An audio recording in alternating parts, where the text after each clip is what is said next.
these instructions, nor any other remarks which I have made, do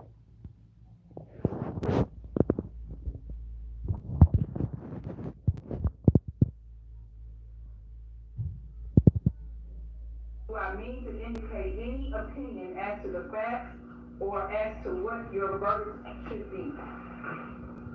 Statements and arguments of counsel.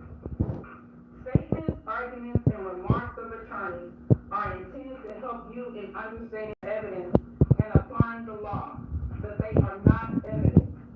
If any statement were made by the attorneys in this trial at any time that you believe are not supported by the evidence, you should disregard them. Along these lines, the opening and closing arguments of the attorneys are likewise not evidence. You must base your decision in this case on the evidence that was actually presented in this court, not on the statements of attorneys. Furthermore, the questions the lawyers ask the witnesses are not evidence. You should not think that something is true just because one of the lawyers asks questions that assume or suggest that it is true. Jury, judges of facts and law. You are the exclusive judges of facts in this case. After a very long, lengthy read, let's go. Under the direction of the court.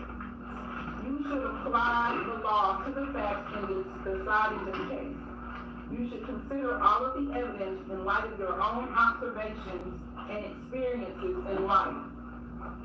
Presumption of innocence. The law presumes that the defendant is innocent of the charges against him. This presumption remains with the defendant throughout every stage of the trial and is not overcome unless all of the evidence in the case you are convinced beyond a reasonable doubt that the defendant is guilty. Burden of proof. The state has the burden of proving the guilt of the defendant beyond a reasonable doubt. And this burden never shifts but remains on the state throughout the trial of the case. The defendant is not required to prove his innocence.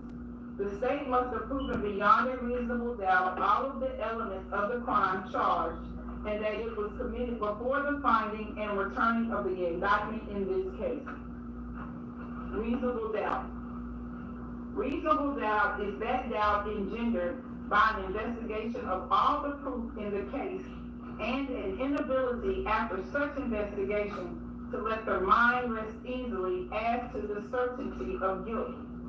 Absolute certainty of guilt is not demanded by the law to convict of any criminal charge, but moral certainty is required, and this certainty is required as to every element necessary to constitute the offense.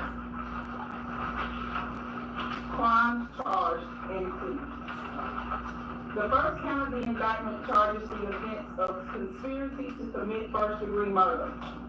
Embraced and included within this offense is the lesser included offenses of facilitation to wit conspiracy to commit first-degree murder, solicitation to wit conspiracy to commit first-degree murder, accessory after the fact to wit conspiracy to commit first-degree murder.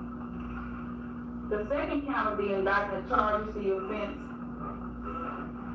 The second count of the indictment charges the offense. Let's go, guys. I think we got a verdict. These closing arguments. Are the lesser offenses of second-degree Let's murder, go. StraightLace. Like, share, subscribe. Murder, solicitation to wit first-degree murder, facilitation to wit second-degree murder, solicitation to wit second-degree murder, aggravated assault, facilitation to wit aggravated assault, solicitation to wit aggravated assault, accessory after the fact to wit first-degree murder, assault. The court will now explain to you the law applicable to count 1 in this indictment. Conspiracy to commit first-degree murder. Any person who conspires to commit an offense is guilty of a crime. For you to find the defendant guilty of conspiracy to commit first-degree murder, the state must have proven beyond a reasonable doubt the existence of the following essential elements. That the defendant entered into an agreement with one or more people to commit the If you want to know, won't you go first-degree find out? murder. Instead of asking stupid questions. The object of the agreement be attained. and that each of the parties to the conspiracy It's called Look had at the the Channel. intent to commit the offense of first-degree murder, and that each party acting for the purpose of promoting or facilitating the commission of the offense of first-degree murder agreed that one or more of them would engage in conduct which constitutes the offense of first-degree murder, and that one of the parties to the conspiracy committed an overt act in furtherance of the conspiracy. An overt act is an act done by one of the parties to carry out the intent of the conspiracy, and it must be a step toward the execution of the conspiracy. Intent means that a person acts intentionally when it is the person's conscious objective or desire to cause the death of the alleged victim. Conspiracy Y'all ready? is a continuing been a course of while. conduct We've which been waiting. terminates when the objectives of the conspiracy are Anticipating. completed, or the agreement that they be completed is abandoned by the person and by those with whom the person conspired. The objectives of the conspiracy include, but are not limited to, escape from the offense, distribution of the proceeds of the offense, You know, buddy, guilty. and measures other than silence for concealing the crime or obstructing Gotta be. justice in relation to it. But who set this up? That's what I want to know. Presumes if neither the person nor anyone with whom the person conspired does any overt act in pursuance of the conspiracy during the applicable period of limitation. If an individual abandons the agreement, the conspiracy is terminated as to that person only, if and when the person advises those with whom the person conspired of the abandonment, or the person informs law enforcement authorities of the existence of a conspiracy and of the person's participation therein. Facilitation to wit, conspiracy to commit first-degree murder. Any person Tried to put some bunny rabbit ears on her head. Facilitation to wit, conspiracy to commit first-degree murder is guilty of a crime. For you to find the defendant guilty of this offense, the state must have proven beyond a reasonable doubt the existence of the following essential elements. That the defendant knew that another person intended Like, to I lost the viewer commit for the that. specific felony of facilitation to wit, I'll make that too. conspiracy to commit first-degree murder, but did not have the intent to promote or assist the commission of the offense, or to benefit in the proceeds or results of the offense. Okay, we back up again. Let's go. Substantial assistance to that person Go. in the commission of first-degree Hey, man, like, murder. share, and subscribe, man. Y'all know who it is, man. StraightLace ENT. Let's go. Assistance knowingly. Conspiracy to commit first-degree murder has been defined on pages 4 and 5 for you. Knowingly means that a person acts knowingly with respect to the conduct or to circumstances surrounding the conduct when the person is aware of the nature of the conduct or that the circumstances exist.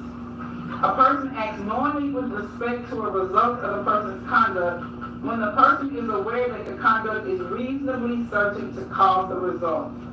The requirement of knowingly is also established if it is shown that the defendant acted intentionally. Intent means that a person acts intentionally with respect to the nature of the conduct or to a result of the conduct when it is the person's This is a lot of detail. or desire to engage in the conduct or cause the now. result. Solicitation to wit, conspiracy to commit first-degree murder. Any person who solicits or attempts to solicit another to commit an offense is guilty of a crime. For you to find the defendant guilty of solicitation, the Judge state can must read, prove boy. beyond a reasonable doubt the existence of the following essential elements. That the defendant, by means of oral, written, electronic communication, directly or through another intentionally committed, requested, hired another to commit the offense of conspiracy to commit first-degree murder, with the intent that the offense of conspiracy to commit first-degree murder be committed. Right.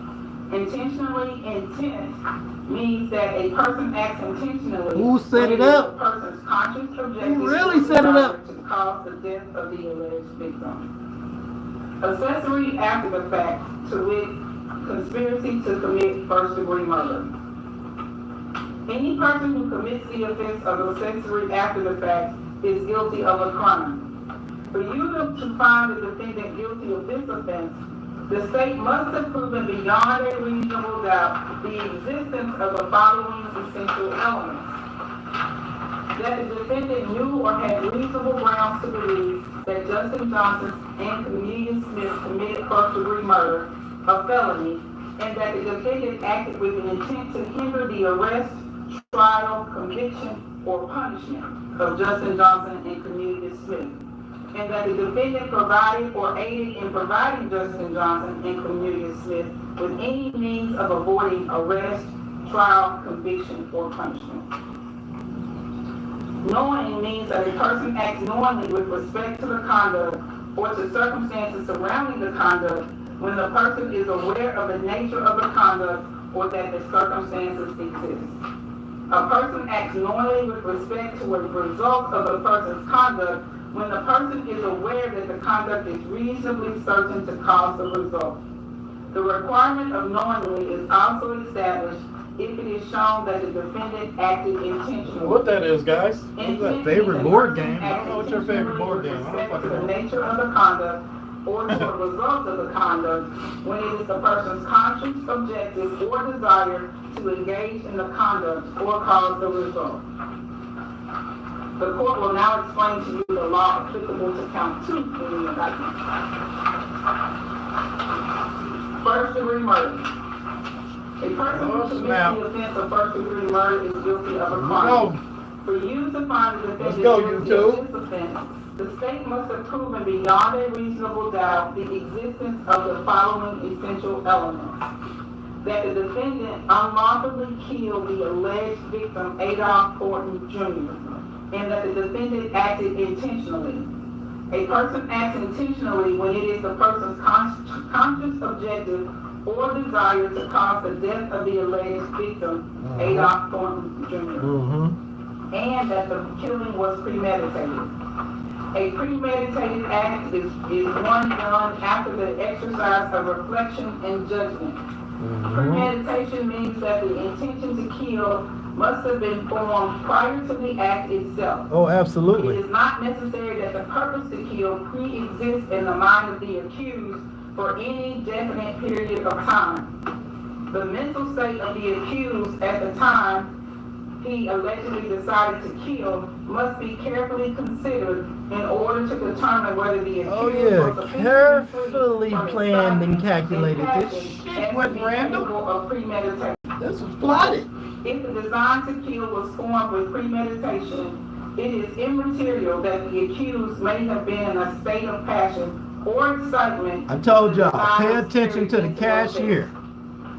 When he go in the cookie shop, not the owners, not the people that own the cookie shop, the cashier. The owners of the cookie shop ain't got nothing to do with it. They ain't gonna risk their business for no street stuff. But that cashier will risk her job for a little bit of money to drop that load. Any person who commits second-degree murder is guilty of a crime. For you to find the defendant guilty of this offense, the state must have proven beyond a reasonable doubt the existence of the following essential elements: that the defendant unlawfully killed the alleged victim, Adolph Thornton Jr., and that the defendant acted knowingly.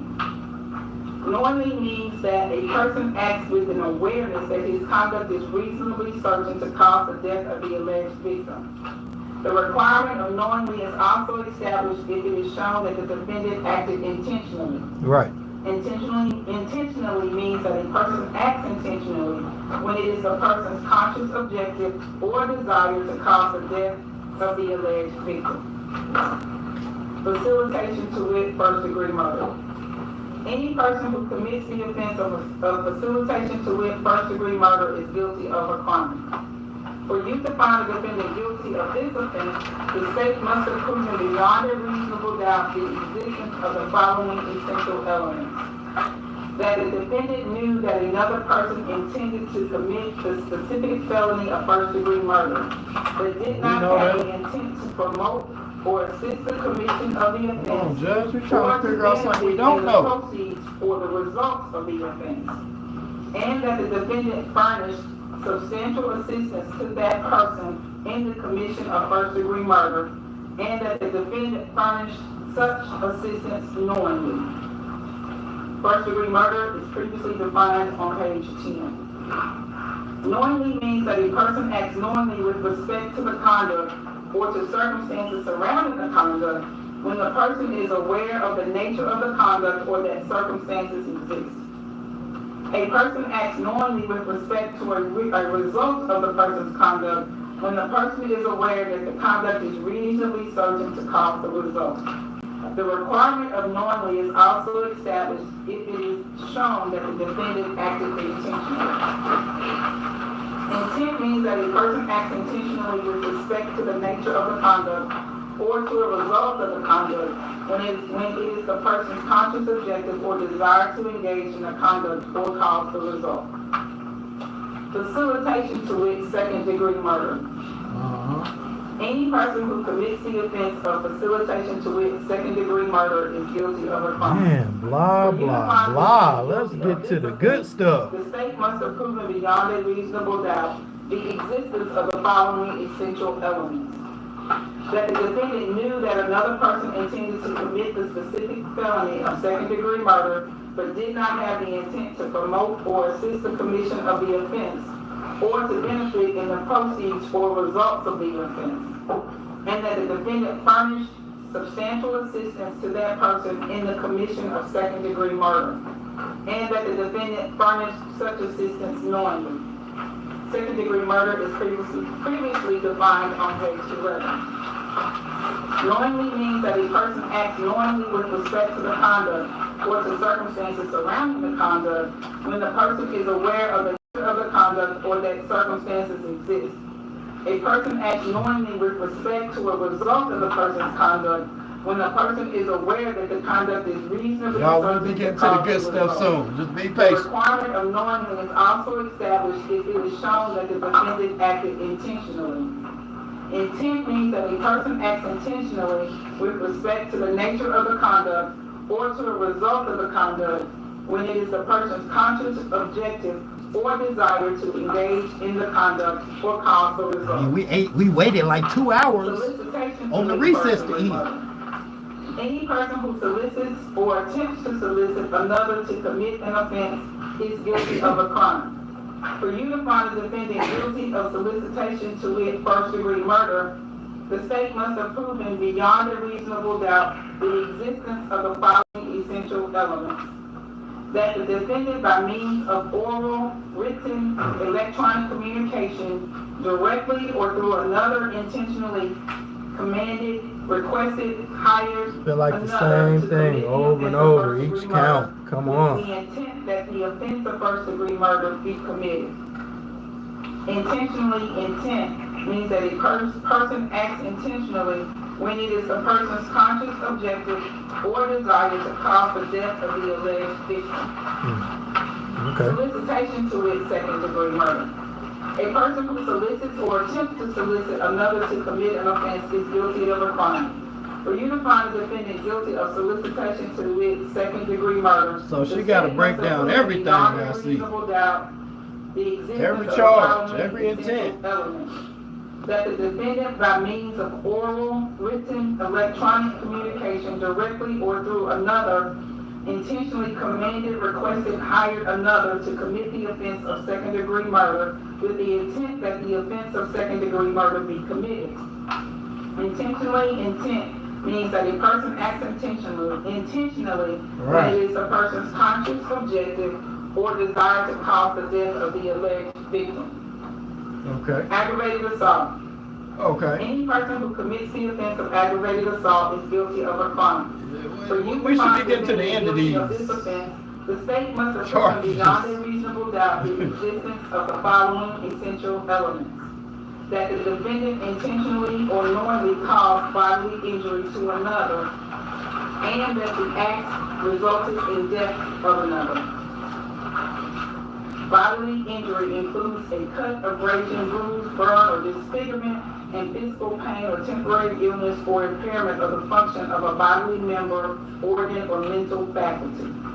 Knowingly means that a person acts knowingly with respect to the conduct or to circumstances surrounding the conduct when the person is aware of the nature of the conduct or that the circumstances exist. A person acts knowingly with respect to a result of the person's conduct when the person is aware that the conduct is reasonably certain to cause the result. The requirement of knowingly is also established if it is shown that the defendant acted intentionally. Intentionally means that a person acts intentionally with respect to the nature of the conduct or to the result of the conduct when it is the person's conscious objective or desire to engage in the conduct or cause the result. Facilitation to wit, aggravated assault. Any person who commits the offense of facilitation to wit, aggravated assault is guilty of a crime. For you to find the defendant guilty of this offense, the state must have proven beyond a reasonable doubt the existence of the following essential elements. That the defendant knew that another person intended to commit the specific offense of aggravated assault, but did not have the intent to promote or assist the commission of the offense, or to benefit in the proceeds or results of the offense, and that the defendant furnished substantial assistance to that person in the commission of first-degree murder, and that the defendant furnished such assistance knowingly. Aggravated assault has been previously defined on page 15. Knowingly means that a person acts knowingly with respect to the conduct or to the circumstances surrounding the conduct when the person is aware of the nature of the conduct or that the circumstances exist. A person acts knowingly with respect to a result of the person's conduct when the person is aware that the conduct is reasonably certain to cause the result. The requirement of knowingly is also established if it is shown that the defendant acted intentionally. Intent means that a person acts intentionally with respect to the Man, I could have sworn she said this already like 3 times. When it is the person's conscious objective or desire to engage in the conduct or cause the result. Solicitation to wit, aggravated assault. Any person who solicits or attempts to solicit another to commit an offense is guilty of a crime. For you to find a defendant guilty of solicitation to wit, aggravated assault, the state must have proven beyond a reasonable doubt the existence of the following essential elements. That the defendant, by means of oral, written, electronic communication, directly or through another, intentionally commanded, requested, hired another to commit the offense of aggravated assault with the intent that the offense of aggravated assault be committed. Intentionally intent means that a person acts intentionally when it is the person's conscious objective or desire to cause the death of the alleged victim. Accessory after the fact to wit, first-degree murder. Any person who commits the offense of accessory after the fact is guilty of every crime. detail, every intent, every charge. The state must have proven beyond a reasonable doubt the existence of the following essential elements. That the defendant knew or had reasonable grounds to believe that Justin Johnson and Cornelius Smith committed first-degree murder, a felony, that the defendant acted with the intent to hinder the arrest, trial, conviction, or punishment of Justin Johnson and Cornelius Smith, and that the defendant provided or aided in providing Justin Johnson and Cornelius Smith with any means of avoiding arrest, trial, conviction, or punishment. Knowing means that a person acts knowingly with respect to the conduct or to circumstances surrounding the conduct when the person is aware of the nature of the conduct or that the circumstances exist. A person acts knowingly with respect to a result of the person's conduct when the person is aware that the conduct is reasonably certain to cause the result.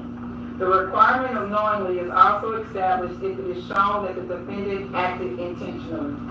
Intent means a person acts intentionally with respect to the nature of the conduct or to a result of the conduct when it is the person's conscious objective or desire to engage in the conduct or cause the result. Assault. Any person who commits an assault upon another is guilty of a crime. For you to find the defendant guilty of this offense, the state must have proven beyond a reasonable doubt the existence of the following essential elements. That the defendant caused bodily injury to another, and that the defendant acted intentionally, knowingly, or recklessly. Intentionally means that the person acts I wonder if the judge secretly hates when this part comes, where she got to read all these definitions of all these terms and stuff. Knowingly means that a person acts knowingly with respect to the conduct or to the circumstances surrounding the conduct when the person is aware of the nature of the conduct or that the circumstances exist. A person acts knowingly with respect to a result of the person's conduct when the person is aware that the conduct is reasonably certain to cause the result. Recklessly means that a person acts recklessly with respect to the circumstances surrounding the conduct or the result of the conduct when the person is aware of but consciously disregards a substantial and unjustifiable risk that the circumstances exist or the result will occur.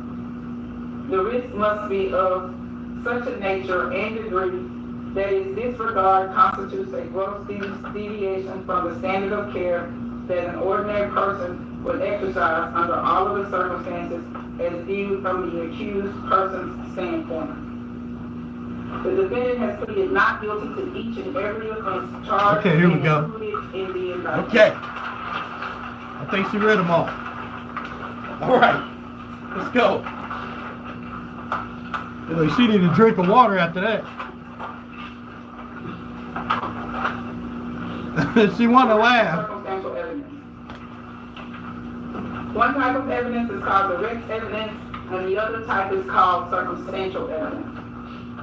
Direct evidence is those parts of the testimony admitted in court which refer to what happened and was testified to by witnesses who saw or heard or otherwise sensed what happened firsthand. Hey y'all know what it is, man. StraightLace ENT. Like, share, and subscribe. Appreciate it. They presented direct evidence. Circumstantial evidence is all the testimony and exhibits which gives you clues about what happened in an indirect way. It consists of all of the evidence which is not direct evidence. Do not assume that direct evidence is always better than circumstantial evidence. Young Dolph trial, guys, day 3. Direct evidence is not necessarily better than circumstantial evidence. Either type of evidence can prove a fact if it is convincing enough. The defendant may be convicted on direct evidence, circumstantial evidence, or both. Criminal responsibility for conduct of another. The defendant is criminally responsible as a party to the offense of first-degree murder if the offense was committed by the defendant's own conduct, by the conduct of another for which the defendant is criminally responsible, or by both. Each party to the offense may be charged with the commission of the offense. The defendant is criminally responsible for an offense committed by the conduct of another if, acting with the intent to promote or assist the commission of the offense, or to benefit in the proceeds or results of the offense, the defendant solicits, directs, aids, or attempts to aid another person to commit the offense. To find the defendant criminally responsible for the act of another, I thought she was done reading all this, but I guess not. The defendant was present or that the defendant took a physical part in the crime. Encouragement of the principal offender is sufficient. However, mere presence during the commission of the offense is not sufficient to support a conviction. Before you find the defendant guilty of being criminally responsible for the said offense committed by the conduct of another, you must find that all the essential elements of said offense have been proven by the state beyond a reasonable doubt. Accomplice. The prosecution has presented a witness who claims to have been a participant with the defendant in the crime charged. While you may convict upon this testimony alone, you should act upon it with great caution. Give it careful examination in light of other evidence in the case. You are not to convict upon this testimony alone unless you are convinced beyond a reasonable doubt that it is true. Credibility of witnesses. You are the exclusive judges of the credibility of the witnesses and the weight to be given to their testimony. You should consider all of the evidence presented in this case by the state and by the defendant and give it a full, fair, and impartial consideration. Part of your responsibility is to determine what the facts are based on what you heard from the witnesses. If there are conflicts in the testimony of different witnesses, it is your duty to reconcile them, if you can. For the law presumes that every witness has told the truth. But when you cannot reconcile the statements of different witnesses, then you must decide which witness or witnesses you believe and how important his or her testimony was. You do not have to accept or reject everything a witness said. You are free to believe all, none, or part of any person's testimony. In forming your opinion as to which witness you believe, you may consider the following factors: how the witness looked, acted, and whether the witness appeared to you to be telling the truth when he or she testified. Was the witness able to see or hear clearly? How long was the witness watching or listening? Was anything else going on that might have distracted the witness? Whether the witness was in a position to know about the matter to which he or she testified. In other words, how well could the witness see or hear what he or she testified he or she saw or heard? Whether the witness's statements were consistent and how believable the statements were. Whether the witness had a motive to testify truthfully or to testify untruthfully. And any proof presented of the witness's reputation for telling the truth. All in all, how reasonable does the witness's testimony seem when you think about all of the evidence in the case? Another factor for you to consider in evaluating a witness's testimony is whether the witness has made material statements at some point before he or she testified, which are different from his or her testimony at trial. However, unless entered as a numbered exhibit by the court and allowed to be taken by you back to the jury room when you deliberate, proof of any prior different statement may be considered by you only for the purpose of determining if the witness is telling the truth at trial. The contents of the prior inconsistent statement are not to be considered as proof in the trial. Another factor for you to consider in evaluating a witness's testimony is whether the witness's testimony during cross-examination appeared to be contradictory, unreasonable, and improbable. However, immaterial or minor discrepancies or differences should not affect the believability of a witness unless it should plainly appear that the witness has willfully testified falsely. Expert witness. During the trial, you heard the expert testimony of Dr. Juliet Scantleberry, who was described as an expert in the field of forensic pathology. You also heard the expert testimony of Lieutenant Michael Coburn, who was described as an expert in the field of crime scene analysis. The rules of evidence provide that if scientific, technical, or other specialized knowledge might assist the jury in understanding the evidence or determining a fact in issue, a witness qualified as an expert by reason of special knowledge, skill, or experience may testify and state their opinions concerning such matters and give reasons for their testimony. We're getting a little deeper into detail now. In giving her opinion, Dr. Scantleberry testified that she took into consideration certain statements made by other persons. Because the statements were made outside the courtroom, they may be used by you only for evaluating the expert witness's opinion testimony and cannot be relied upon as proof of the truth. Because we're going to get down to it. You dig? That's what we're going to do over here at Straight Lace. We're going to get down to it. Let's get to it. Because we're going to get down to it. You dig? You are bound to accept that opinion. The same as with any other witness. It is up to you to decide whether you believe the testimony and choose to rely upon it. Part of that decision will depend on your judgment about whether the witness's background or training and experience is sufficient for the witness to give the expert opinion that you heard. You must also decide whether the witness's opinions were based on sound reasons, judgment, and information. You are to give the testimony of an expert witness such weight and value as you think it deserves, along with all the other evidence in the case. Hey, y'all do me a favor though. Y'all see that box right there on the screen, right there in the judge's face? Answer that question for me, guys. I appreciate it. The defendant is presumed innocent, and the burden is on the state to prove his guilt beyond a reasonable doubt.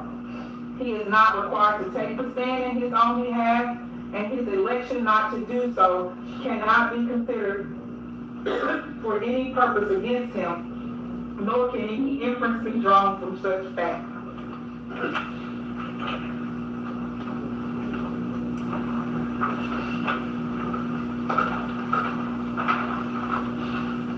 Stipulations. A stipulation is an agreement between the parties. The parties have stipulated. Look, she about to start laughing again because all that reading she doing. She needed some more water. She probably got some milk. She needs some milk. And in your considerations of the evidence, you are to treat these facts as proved. The parties have entered into 3 different stipulations. The first stipulation was entered as Exhibit 17. The parties have agreed that the phone number 901 voice cracking and shit. 1460 belonged to Hernandez Govan. The second stipulation, Her throat dry as hell. Exhibit number 24. The parties have agreed that phone number 901-618-3848 belongs to Hernandez Govan.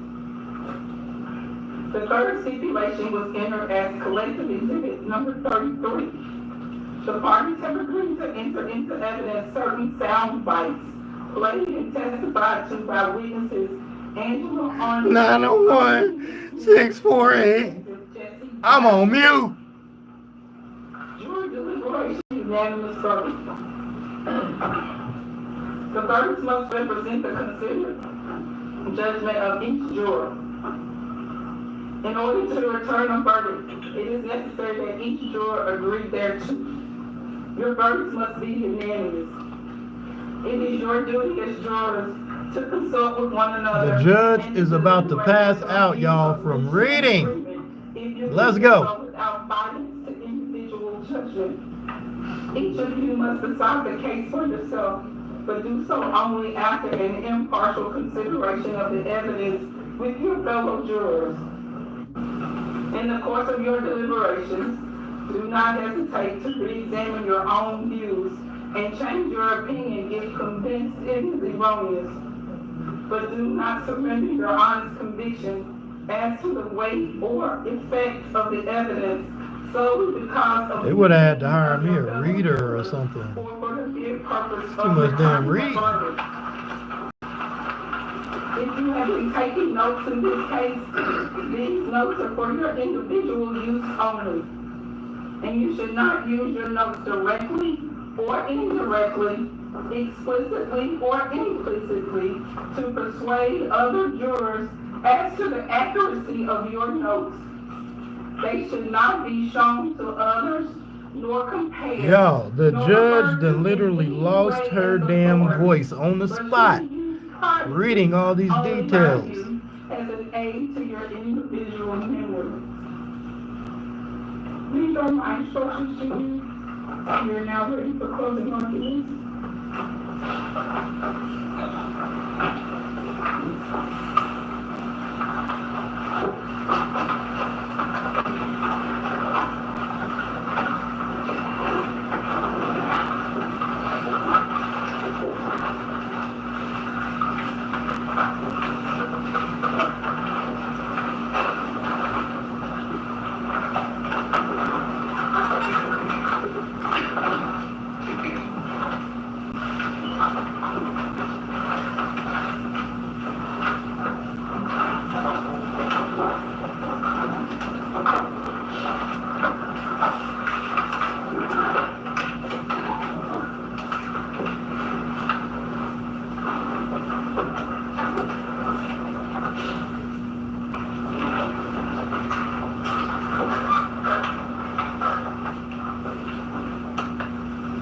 Good afternoon.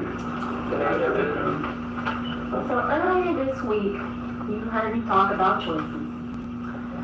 And I warned you, you would hear a lot of evidence, you would hear a lot of voices, you would hear a lot of footage, hear a lot of names. But I also told you, if you remember, that the name that you needed to focus on and the name that you needed to remember is Hernandez Govan. But most importantly, I told you needed to focus on the consequences of his choices. Hernandez Govan and the consequences of his choices. And the consequences. What were those consequences? Violence. All right, let's go, guys. Death and loss.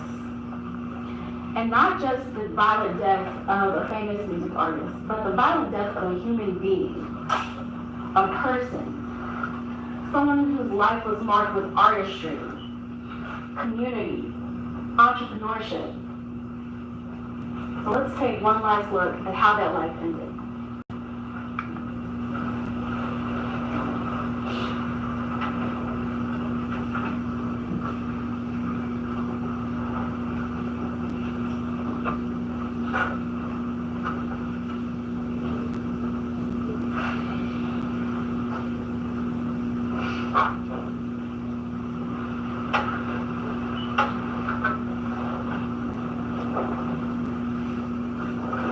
Guys, this part is very important.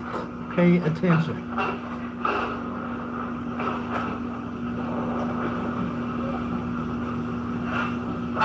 Suspect, defendant,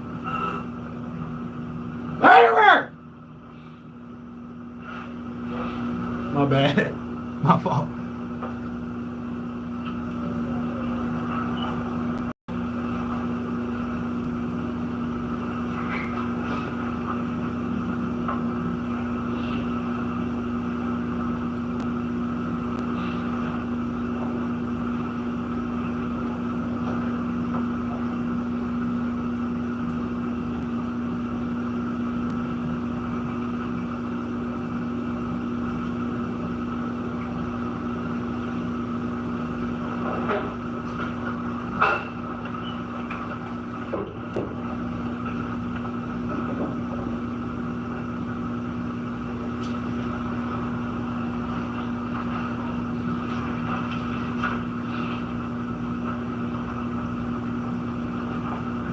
Peanut head?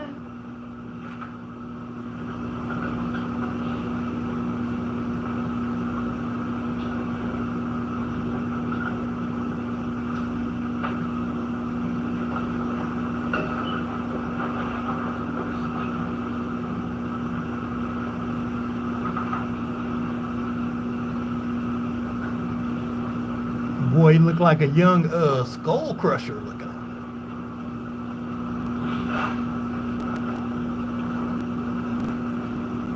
Young bullet head at.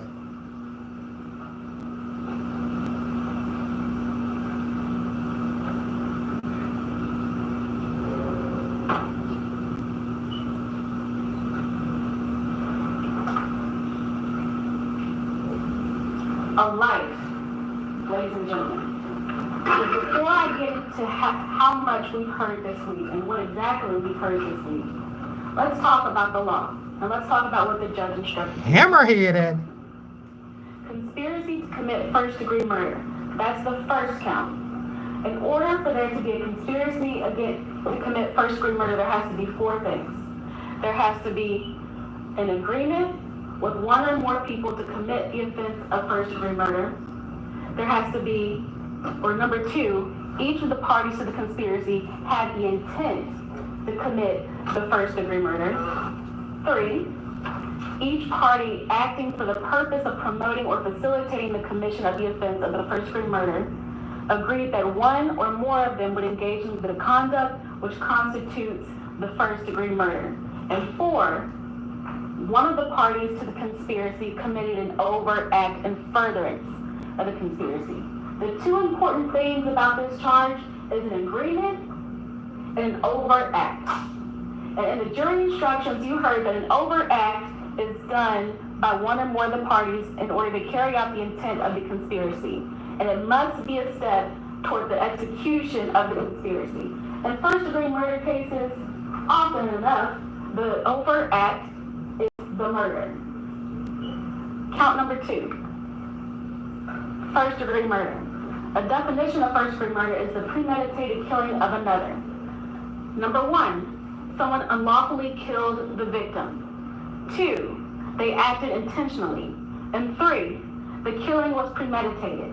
You heard in the jury instruction that in order for there to be intent, there has to be a conscious objective or a desire.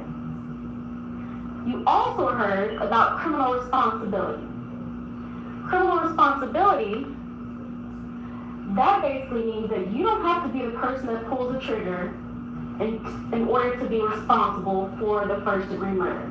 The jury instructions say that criminal responsibility is when someone acts with the intent to promote or assist the commission of the offense or to benefit from the proceeds or results of the offense. The defendant acts, solicits, directs, aids, or attempts to aid another person to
Govan had an in with C&G.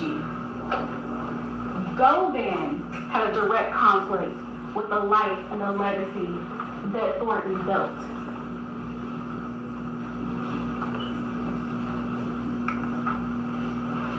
And then you heard from Lee Smith. And that's where it got interesting. He told you that he met Govan in 2021 through a friend named Bobby Carter. The relationship started out as transactional. Cornelius Smith had a pill problem. Govan provided the pills. But then one day, Govan asked him if he wants to make some money. Smith told you that of course he has a drug problem. He has 5 kids. He needs money. So of course he wants to make money. And he tells you about several discussions between Govan, himself, Justin Johnson, and Joe. He tells you that at one of those meetings, Govan told him that there were multiple bounties on PRE artists, including Mr. Thornton, but also Paper Route Wood. He told you that on one night, he was given guns by Govan. He was given guns by Govan to attempt a hit on Paper Route Wood. He told you that the multiple bounties, out of the multiple bounties on PRE artists, Thornton's was the highest. Thornton's was $100,000. So of course he jumped on the opportunity. And Smith told him himself. He told you everything. He told you chapter and verse, who was in the room and what was said. And if you're thinking about a conspiracy, who would you want to hear from the most? A co-conspirator. Someone that is in the room, someone who can tell you what happened, What was agreed to? What went on?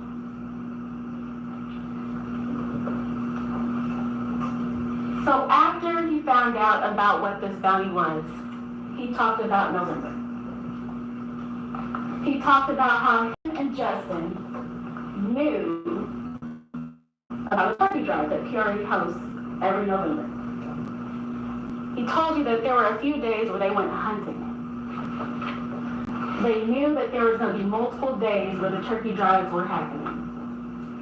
On the 16th, him and Justin Johnson went out hunting.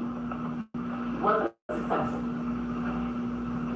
On the 17th, he told you that Justin picked him up.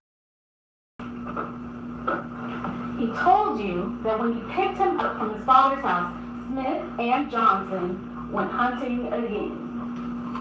And when they were at the intersection of Lamar and Airways, they saw Dolph's car drive past. Earlier this week, I told you that most Memphians know Adolph Gordon's car when they see it. And Cornelius Smith told him the same thing. They knew who it was when he drove past. So they followed the car. They followed the car all the way to Makita's, and at Makita's, they pulled around, parked the white Mercedes that they were in, got out, gunned down Adolph Gordon, and killed him. They got back in the white Mercedes, and they left, but not before Marcus Gordon shot Cornelius Smith. Smith also told you that they ditched the car. He told you that they ditched the car on Bradley Street, across the street from the defendant's home. He told you that once they left the car there, they went to two-lane apartments. At two-lane apartments, that's where they switched clothes, that's where they had their willing kits, and that's where Cornelius realized that he left his phone. He left his phone, and he needed a ride. So he used his co-conspirator's phone, Justin Johnson, to contact his girlfriend to pick him up. And you heard that from Angela Arnold, too. She told you that she got some communication from a phone number that she did not recognize. A phone number that was not her boyfriend's. It was not Cornelius's. He told her to pick her up, and she did.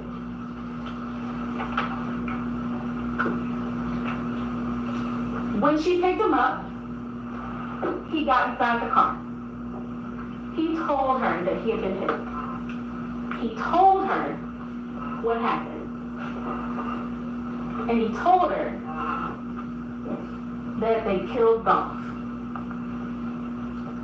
You also heard from Angela that he had previously told her that there was a hit on Peoria artist, but she didn't believe him. But he told her. And he told her that there was a bounty. And when she picked him up that day, she learned that they had killed Dolph. They both testified that after they left the two-lane apartments, they went to a gas station for Cornelius to buy some cigarettes. And after they left that gas station, they met up with Govan. They met up at the Pressure World.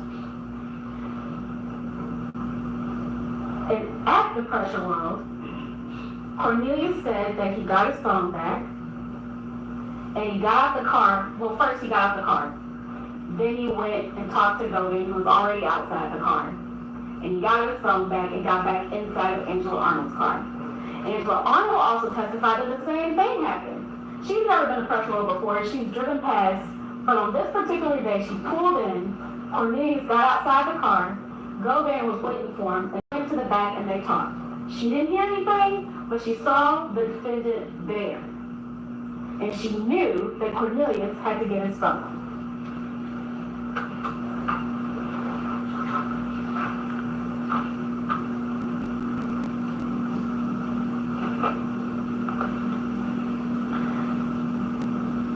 But then, Angela tells us, and she confirms what Cornelius already told him, that they had to get a car cover. She didn't know who the order came from, but she knew that they had to get she knew that they had to get a car cover. And Cornelius testified that he got the cash. from going to get a car covered.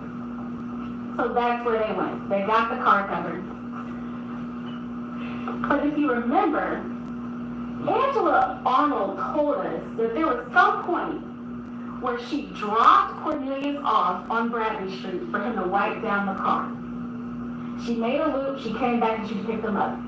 Cornelius told you the same thing. He told you that he wiped down the car. One piece of information given by two different people saying the same thing. And then, if we're going back to what Cornelius told you, he told you that shortly before he was arrested, he ran into Hernandez Govan in the street. They parked their cars, they talked. Govan was worried that Smith didn't get any money. He told Smith, I'm gonna go to prison. I'm gonna make sure you get your money. Well, of course he wanted to make sure that Cornelius got his money because he had previously asked for a $10,000 cut. He wanted his money too. Angela Arnold told you the same thing. She told you that Cornelius told her about this meeting in the street. She told you that Govan told Cornelius that he was going to go get his money. Cornelius told you that on the day that he was arrested, he was buying cake and ice cream for his daughter on her birthday. He told you how he got arrested. And Angela Arnold told you the same thing. One story, two people who told you the same thing. And we also heard from Sergeant Gaffney. He was a case officer. He testified that he and other officers found the white Mercedes in the back of 1174 Bradley, directly across the street from the defendant's home.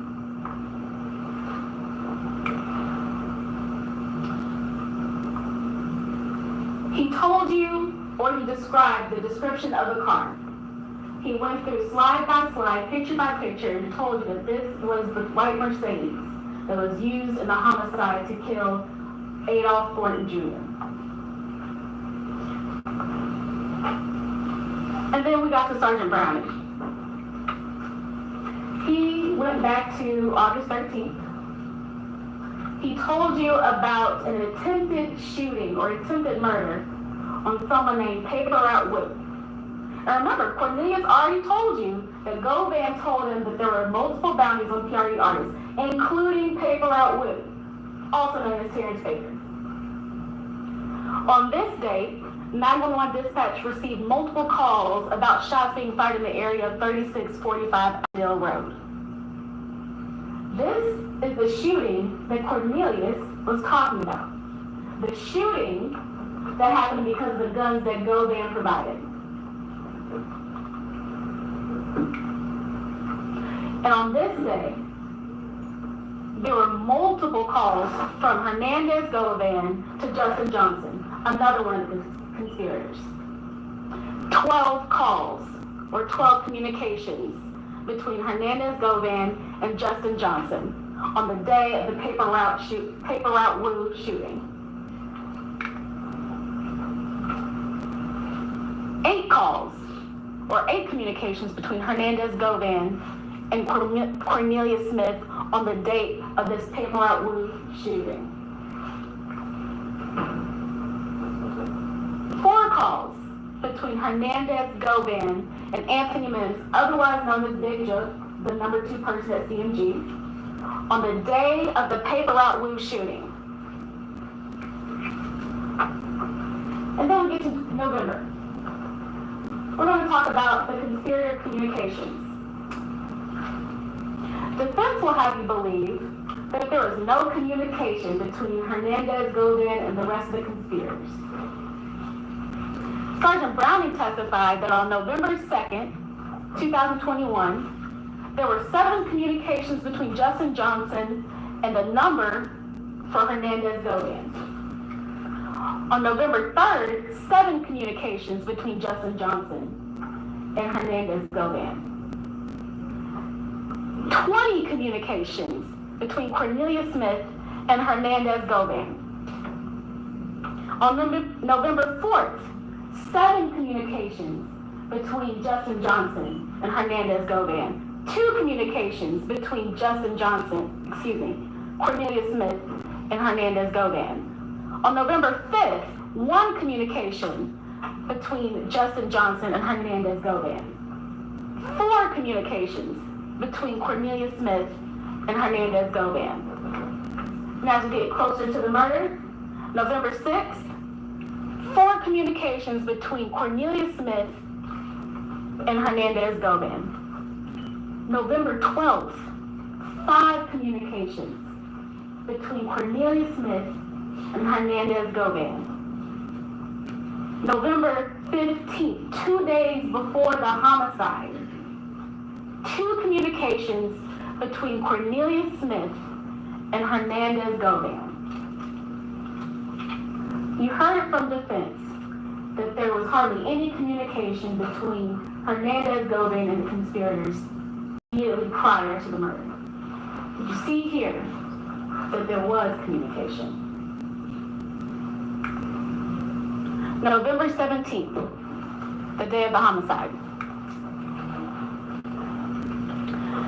On this day, 17 communications between Hernandez Govan and Cornelius Smith, the person he chose to do a job. On November 17th, the day of the homicide, 15 communications between Justin Johnson and Hernandez Govan, the person Govan chose to do this job.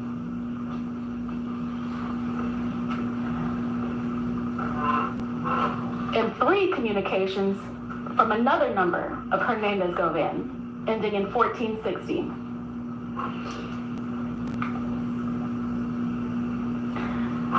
Another thing about these call records is that it confirmed a lot of what Cornelius Smith told us.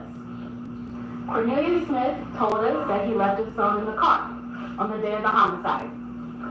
Well, the call records show that there are no outgoing communications from 12:04 hours to 14:36 hours, which would coincide with Cornelius Smith not having access to his phone during that time because he left it in the white Mercedes.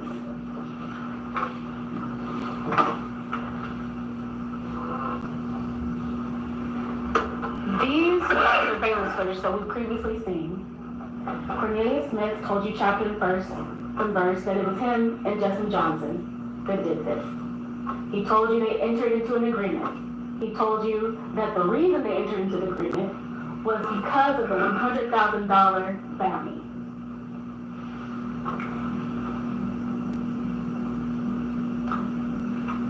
These records show that Cornelius didn't have his phone. He told you that he needed Justin Johnson's phone to contact Angela. And he said that he used Justin Johnson's phone, as indicated by the records. This shows that an outgoing communication from Justin Johnson's phone to Angela Arnold's phone, given the address of the 2-lane apartments.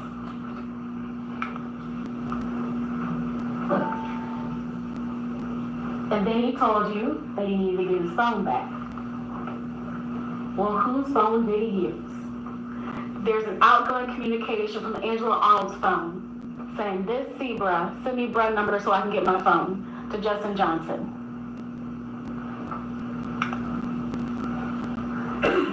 And then they asked for a quest number. And shortly after these text messages were sent, Angela Arnold and Cornelius Smith met Govan at the Pressure World. They told you that they went to AutoZone for a car cover. Well, the phone extractions say the same thing. There was a receipt from around that time, from AutoZone, or at least it looked like it was from AutoZone.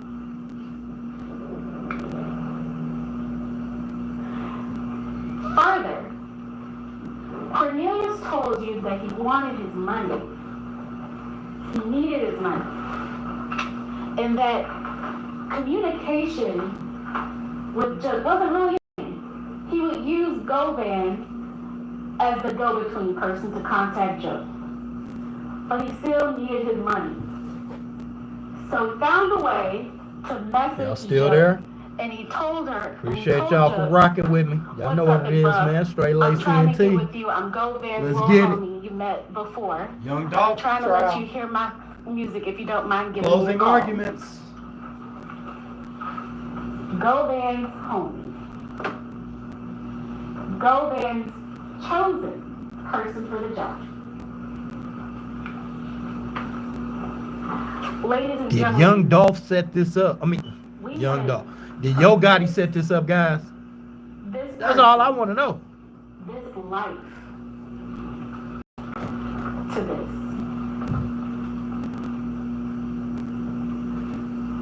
You heard from Dr. Scantleberry. 20 gunshot entrance wounds to Adolph Gordon's body. We went slide by slide, picture by picture, documenting the injuries that Adolph Gordon received on the day of the homicide. She told you about the manner of death, the cause of death. She went through his injuries, the remote bullets. She told you about the wound on his face. We went from this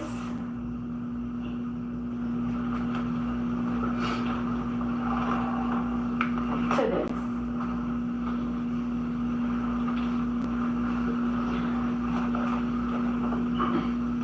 The defense will try to tell you that the police officers didn't do a good job, that the investigation wasn't complete, but yet they put on an officer as their witness.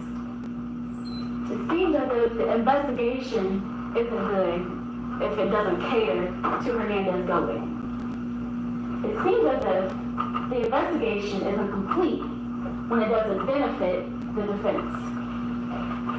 You heard from Sergeant Browning that this was a two-part investigation, and that he came and he started to get involved when Angela Arnold talked to officers about Hernandez Govan's involvement. Her interview was December 17, 2021, a month after the murder. It was a month in before they even realized that Hernandez Govan was involved.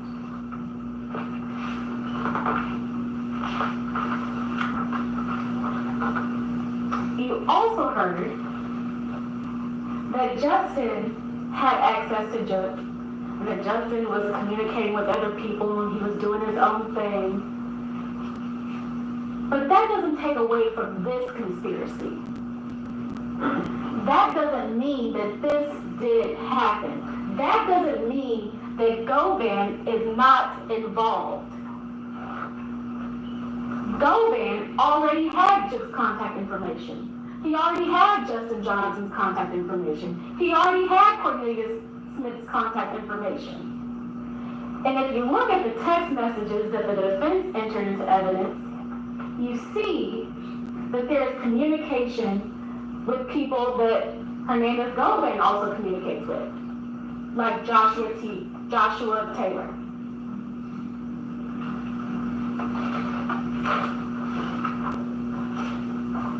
Defense will also tell you that the investigation wasn't complete because there were other people involved that weren't charged.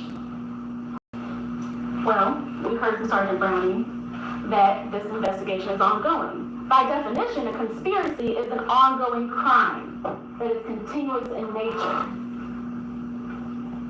And sometimes you just don't have all you need to charge people.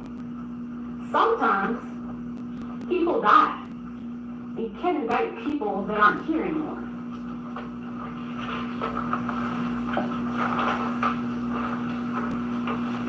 And if all that isn't enough, you heard from someone that was in the room when it happened, You heard Cornelius Smith. You saw the videos. You heard the testimony of Angela Arnold and Sergeant Browning that support what he's telling you. Defense introduced a video of Cornelius Smith on December 9th, 2021, the day that he got arrested. He told you himself, he was a pillhead. He was high. And you saw that in the video. Even Angela Arnold told you that the day that he got arrested, when she was with him, he had taken some pain medication. And ladies and gentlemen, remember the call records. These communications don't lie. They coincided with dates of importance. The week of the turkey drive, August 13th, the shooting on Paper Art Woo. They don't lie, ladies and gentlemen.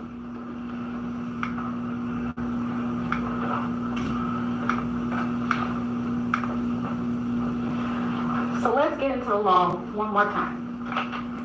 Conspiracy to commit first-degree murder. The defendant entered into an agreement. What is the agreement? What is the agreement? The agreement is, if you kill Dolph, you get $100,000.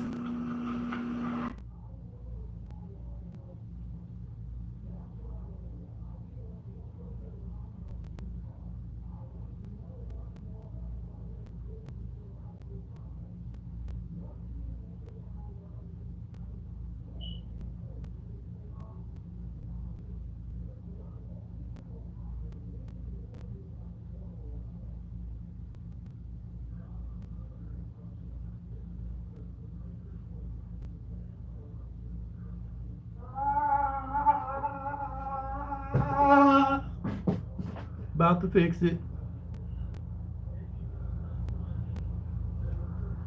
Yeah.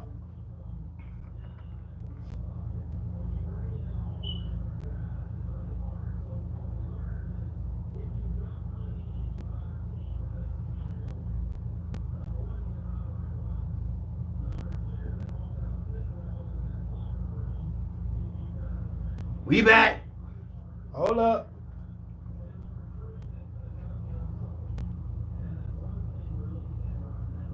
This murder. And we saw that the hit on Paper Route Woo was on August 13th.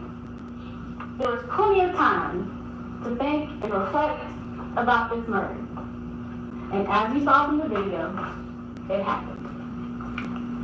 For criminal responsibility, all you have to do is you have to have an act with the intent to promote or assist the commission of the offense or to benefit in the proceeds or the results of the offense. Smith told you Govan wanted his cut. He wanted $10,000 from Justin Johnson's cut and from Cornelius Smith's cut. That sounds like proceeds. Further, you don't have to be there when the trigger is pulled. You saw the video, you know that Hernandez-Govan wasn't there, but that doesn't mean that he's not responsible for ending his life. Ladies and gentlemen, the state's burden is reasonable doubt. You heard in the jury instructions that reasonable doubt means moral certainty. You have to be certain for every element of the offense. That's my job. Certainty means that you can sleep easy at night knowing the decision that you made. It's not beyond a shadow of a doubt. It's not 100% certainty. It's not beyond all doubt. It's beyond a reasonable doubt. That is the standard. Once you've looked and reviewed all the evidence, all the photos, all the videos and testimony that you've heard this week, it is the state's position that we have fulfilled our burden. We ask that you, the jury, make a choice. We ask that you make a choice to hold the defendant, Hernandez-Govan, responsible for his actions. We ask that you find him guilty of first-degree murder and conspiracy to commit first-degree murder. Thank you. We can take a break, Your Honor, just so I can settle. How long? 5 minutes, I just have to switch this off for a little bit. Have the deputies read my podium. Let's end in a brief 5-minute break. Motion to recess, 5 minutes.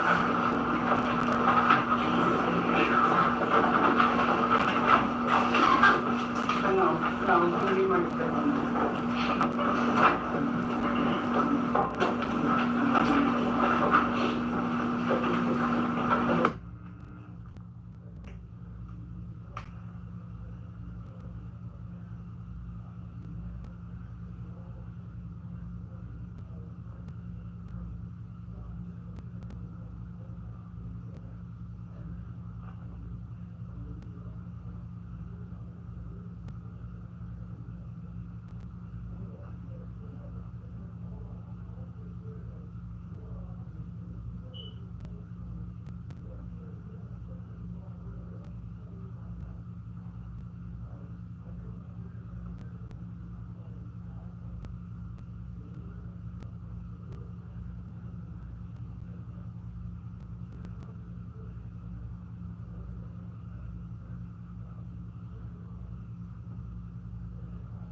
You want to keep it short for me? Yes, ma'am.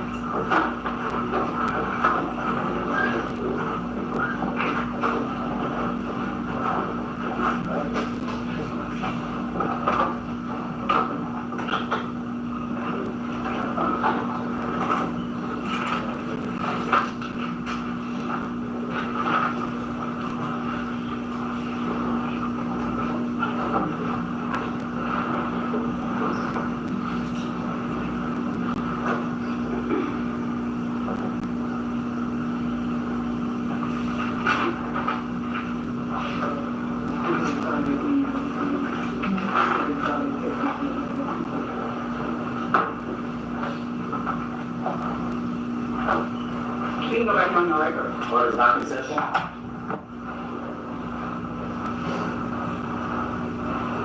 Only a brief recess we can all be proud of, you know?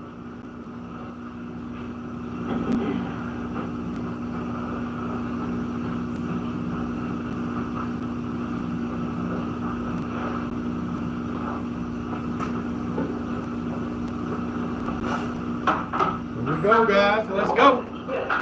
Aaron, entering the courtroom.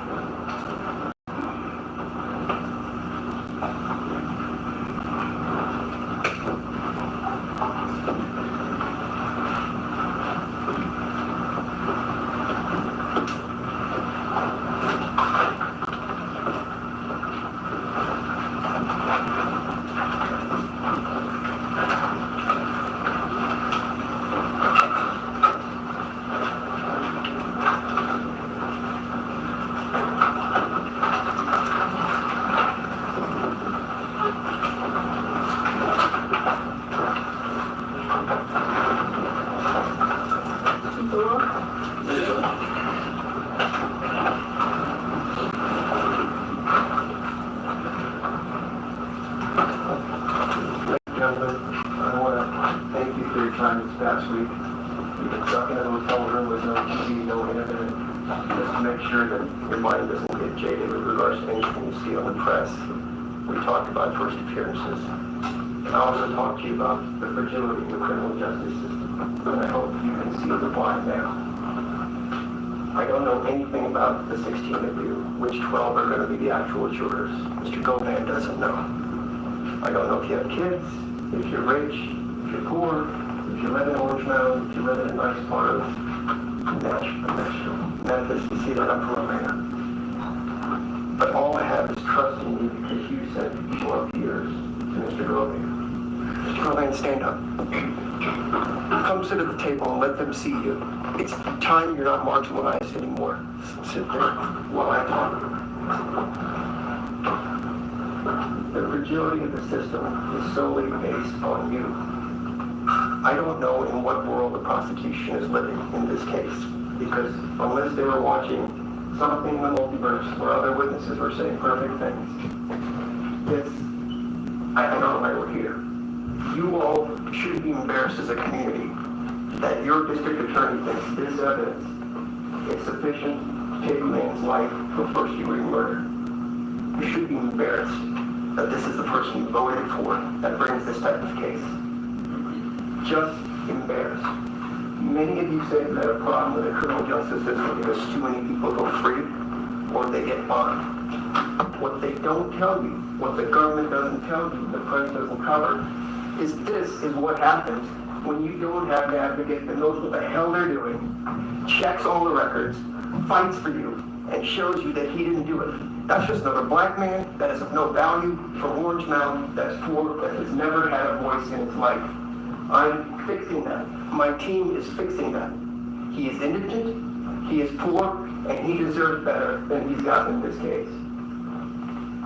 Sergeant Browning, who's the biggest liar that I'm going to go through with you, says we can't kidnap people and bring them in for questioning. What did Angela Arnold tell you? They threatened to have me arrested, me involved in this case, but I didn't talk to them. We went to the airport and we figured he was going to assert his rights, so okay. What about the second guy, Mr. Sears? His lawyer said he wasn't in town. When you talk about accessories and all this other stuff that the judges told you about, how about the people that helped hide him? How about the people that helped give him new clothes? How about the people that gave him medical treatment, assuming they were even shot?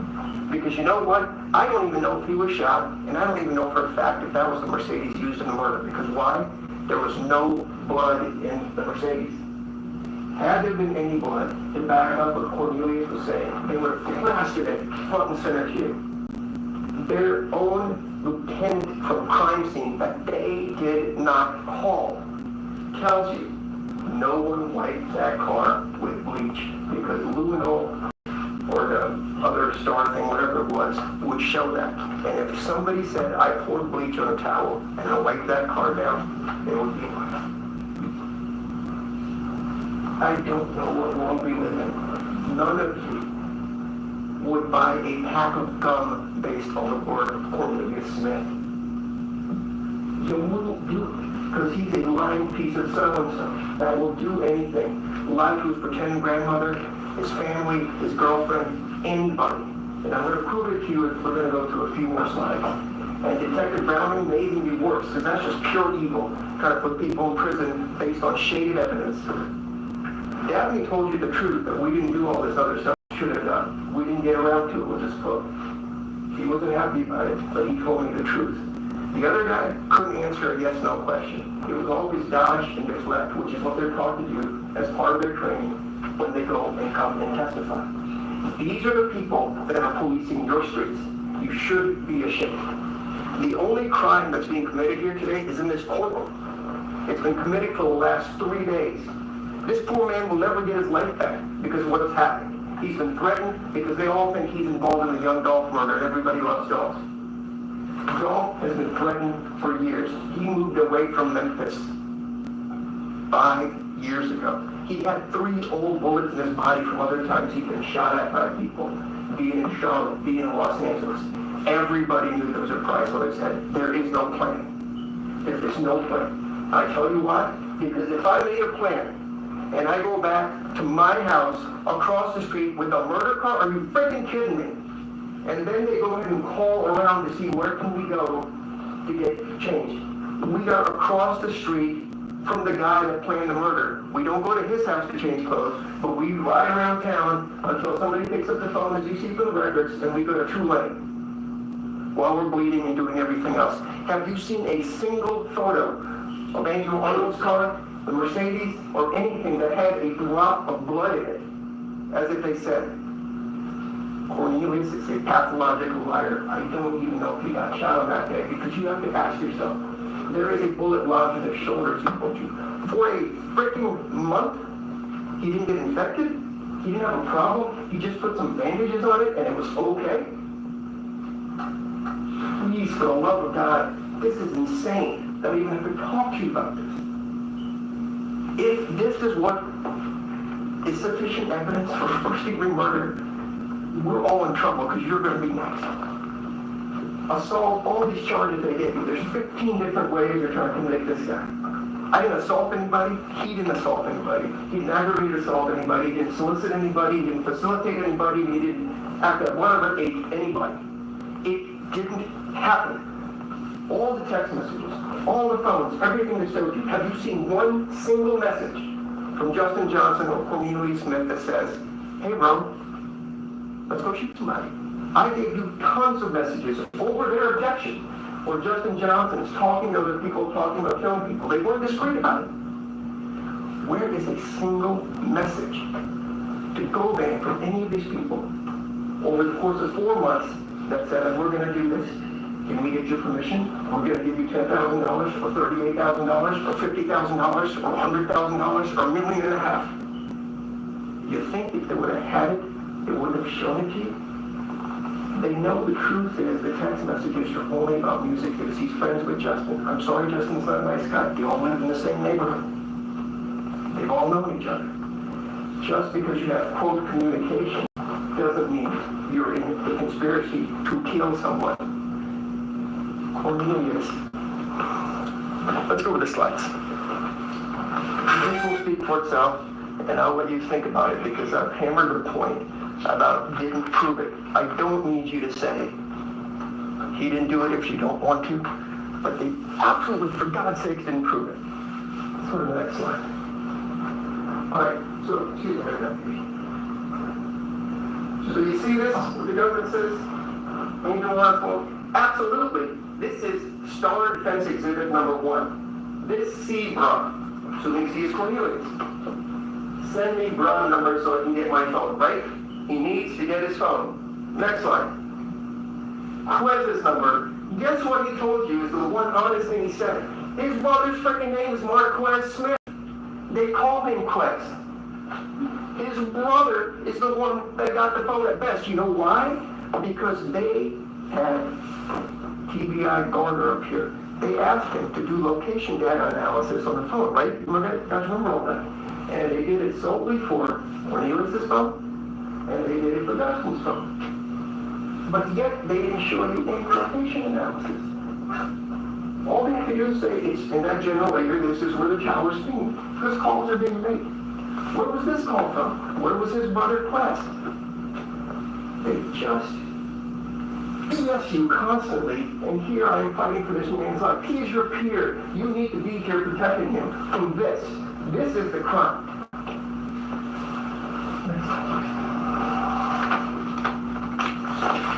So we'll just go over a few things on Cornelius Smith. I think that was pretty obvious from his statement. Go ahead, Robert. I think all this is obvious. You got a sociopath on your hands that's out there on his daughter's birthday. Is he intoxicated? He's not intoxicated. Just ask the prosecutor to tell you a straight answer, honest. Do you think the prosecution would take advice from Cornelius Smith on anything? But it's good enough for this poor man's life. My dad used to tell me, you know how somebody's honest? Would you loan them money? Raise your hands if you're going to loan Cornelius money. Because that's the crux of the whole case. And a bunch of BS cell phone records that don't tell you anything. Because they didn't do the location analysis. They can't give you a single text message that says we agree to do anything. And we know it was at least 4 months between the so-called meeting between multiple shootings that Cornelius did and when Justin went out. Next. And if you're not biblical, I'm sorry, but growing up that way, it's just used to be told, the truth never changes, you don't need to remember it, you don't need to practice. Why were we meeting with prosecutors and lawyers now before? I don't want to deal. I'm just here out of the goodness of my heart. I'm going to get a mandatory life sentence. Insane. Next.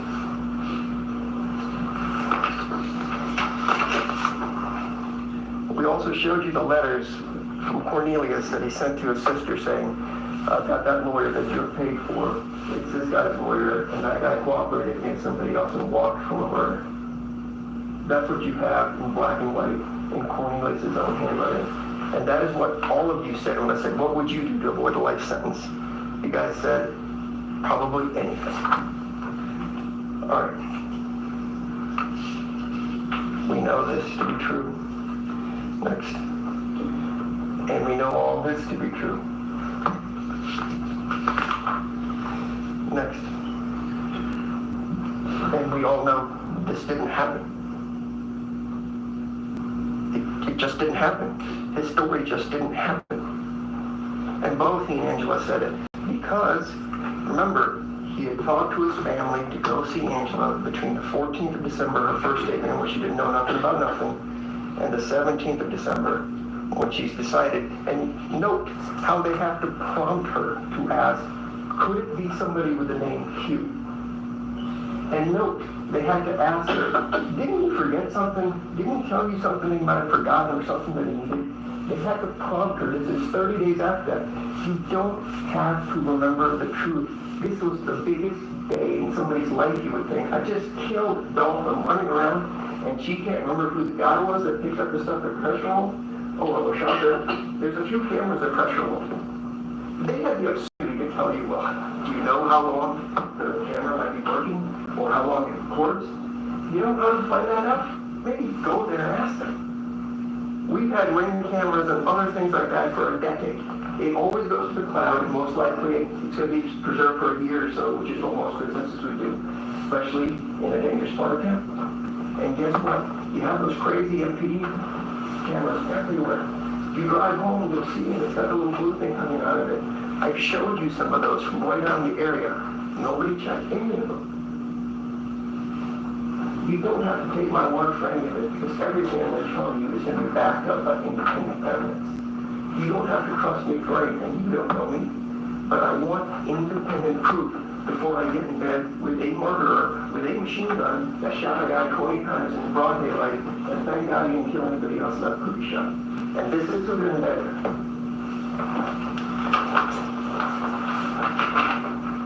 Next.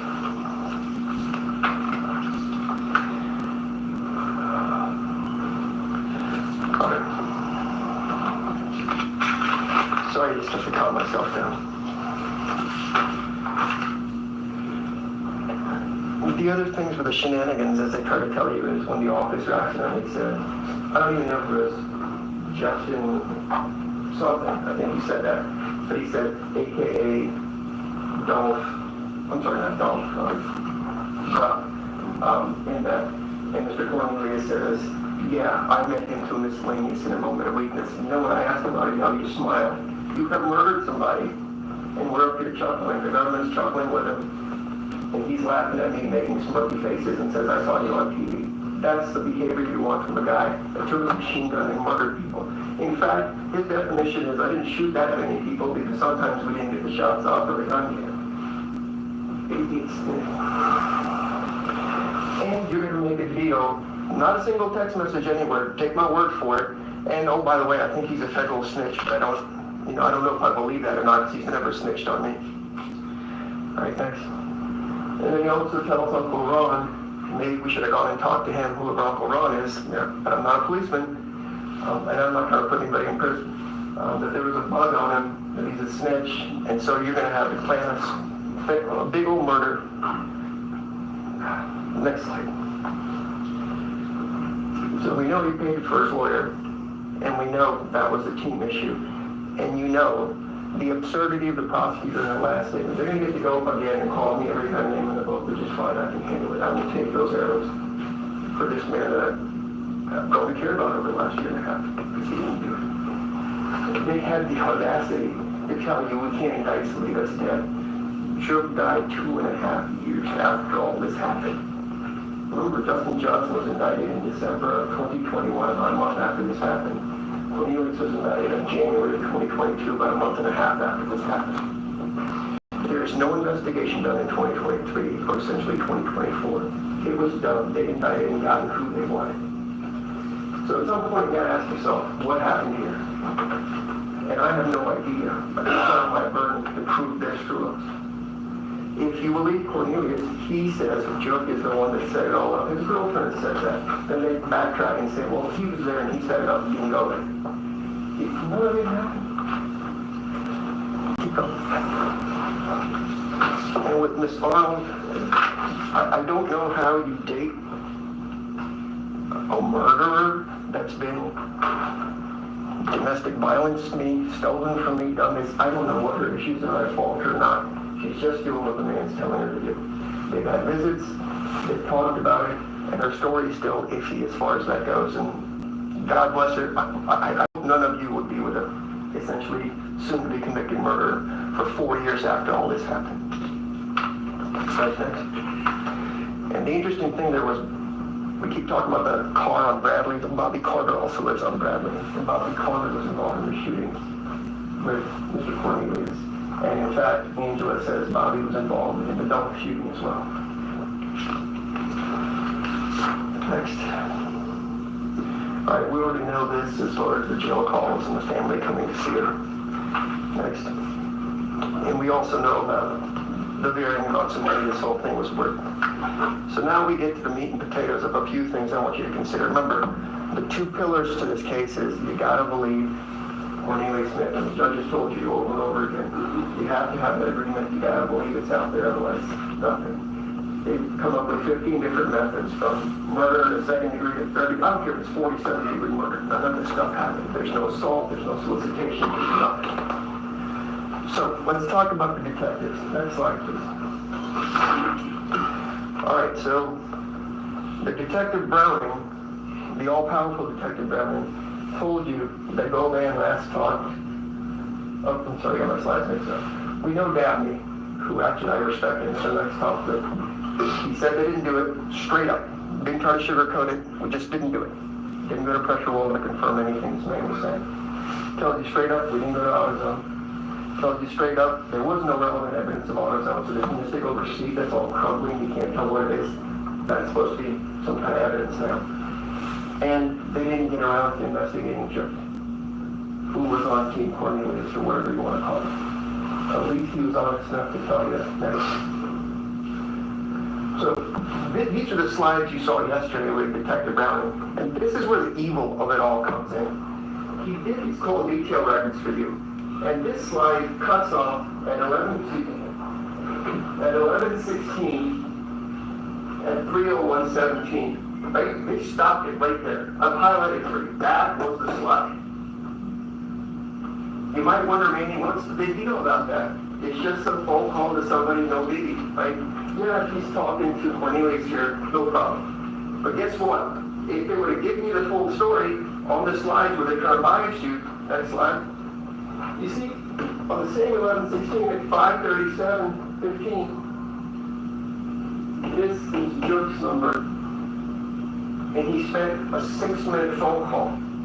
It's not on the slide. I had to pull that off. They're called data records that you have on thumb drive. You will never find it or see it because there's thousands of pages of call information out there. But you see, the sphinx stops up there at 3 o'clock. They don't tell you this part that Justin Johnson taught the joke before the murder and also sending the turkey emoji. If you are a law enforcement officer, your job is to investigate and the facts go where they may. You don't have a job to convict people. That is why I respect Dabney. He made a mistake, he owned it. Browning is a liar. Pathological liar through and through. Next slide.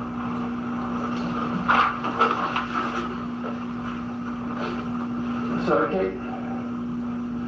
This where Browning also told you that they last talked to Govan on November 5th. You remember an opening statement that told you Justin Johnson had not talked to Govan for at least 2 weeks prior to murder. No communication whatsoever.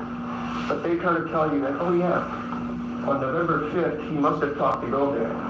And then Cornelius last talked to Govan on November 15th. Just remember those. It was very specific that they argued. So let's go to the next slide. So what you'll see is, on November 5th of 2021, this is Govan's number. The name is Govan. He's getting a call from Justin Johnson. You see this? This is the communication they had on November 5th. How many seconds is that phone call? Let me break it down to you. Zeros. It never went through. There was no phone call for at least 2 weeks. No text messages. Nothing. And this is the guy supposed to be painting a murder with the most famous person in Memphis. Are you kidding me right now? Next slide. So there's an old movie that said the tail wagging the dog. You've got Cornelius telling him what they want him to say as he tells you he likes to do. And everything they're trying to do is back up what Cornelius says. There is no explanation why they didn't go talk to Jerk or bring him down to question it. There's none. There's none. All right, next slide. So just go through here. That's 10, 12 phones out there. Go through all of them. Find me a text message where a single human being tells Hernandez Govan, we need to do something. That's evil, that's violent, that's criminal. Browning told you he just came up with these slides just a day or two before all this happened. This is 4 years after the fact. And I'm seeing the slides for the first time. And the slides are complete BS because they keep misleading you about stuff. And so if the incriminating text existed, they would have showed them to you. They've cut off records in half so you can't see the rest of the story. Go to the next slide. We know he agreed with me that these text messages, there's thousands of them with Justin Johnson. It's about music because Justin was in videos and all that stuff, and Govan was there. He was a colleague, a friend, whatever you want to call it. That doesn't make you a murder criminal. And we know he talked to Cornelius about kills. 14 communications is what they call it. What they don't tell you is how many of those 14 actually went through. What were the phone call codes? Remember, 11 is important because that goes to voicemail, or it could be 2A, or the call goes through properly. Is it a text message? I don't know. Last night I'm talking to my daughter, just about her boyfriend.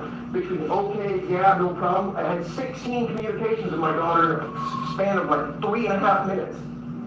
It doesn't mean anything. You can't presume you know what the communications are about, if in fact, for the love of God, they even went through. I've already shown you one bald-faced lie about a government right there. There was no call on November 5th. Keep going. So we have the turkey emoji, we have the 6-minute phone call, and you know this secretive plan, PRE, as his bodyguard told you, this is social media. They do this every year. This is what they do. Remember, he's a man of the community.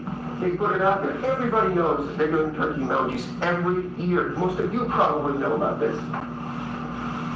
Next. Alright, skip this. Let's go to the next one. And then we have this. It's not anything that could get voluntarily out of that man.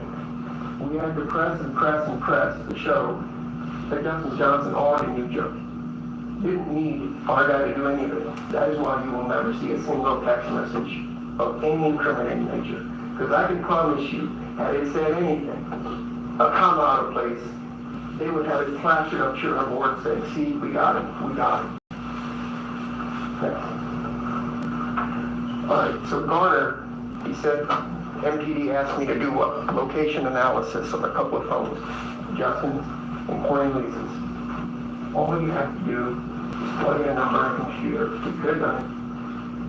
Hey, it's also pinging out pressure levels. Maybe more believable. Even if you choose not to go there, you just ping it. You don't need the actual phone if you got rid of it, because you can just order the CDRs from the phone companies, he told you. He did cell phone trial analysis for a very short amount of time, and then it just stops. Is this kind of investigation in Memphis we call sufficient to put somebody in prison for life?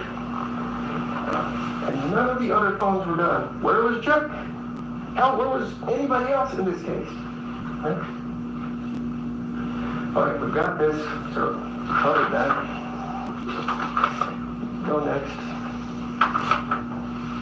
We covered the AutoZone thing, and I disrespectfully ask if the audacity to put a complete receipt in front of you that you can't read and just say, I just know this now. He has not mentioned any police report anywhere, as I asked him, he couldn't answer the question. But now suddenly it shows up in the phone. We know Gabby knew this was garbage, because they talked about the auto part from early time plays on it's all what they call red herrings to mislead you. Think there's something nefarious out there and just use your imagination to convict people. You would never let this happen if it was somebody you cared about when you saw this. Some of you might be supervisors. If this half-ass work is what they brought to your desk, you would fire that person immediately. And don't say you wouldn't, because you would, because it makes you look bad. This whole county is a freaking embarrassment with regards to this trial, and the whole world is watching, and this is what we've got. All right, next. And then the last thing is you gotta ask, if I set up the plan, I don't know if I'm having the murder car come to my house. And if I have the murder car come to my house, why don't people just come inside and change clothes? They're actually riding around all over town, trying to find a place to go change. And again, I know you may think I'm crazy, but there's no blood in that car. Was this even the right Mercedes as far as that goes that they got? You remember Triana?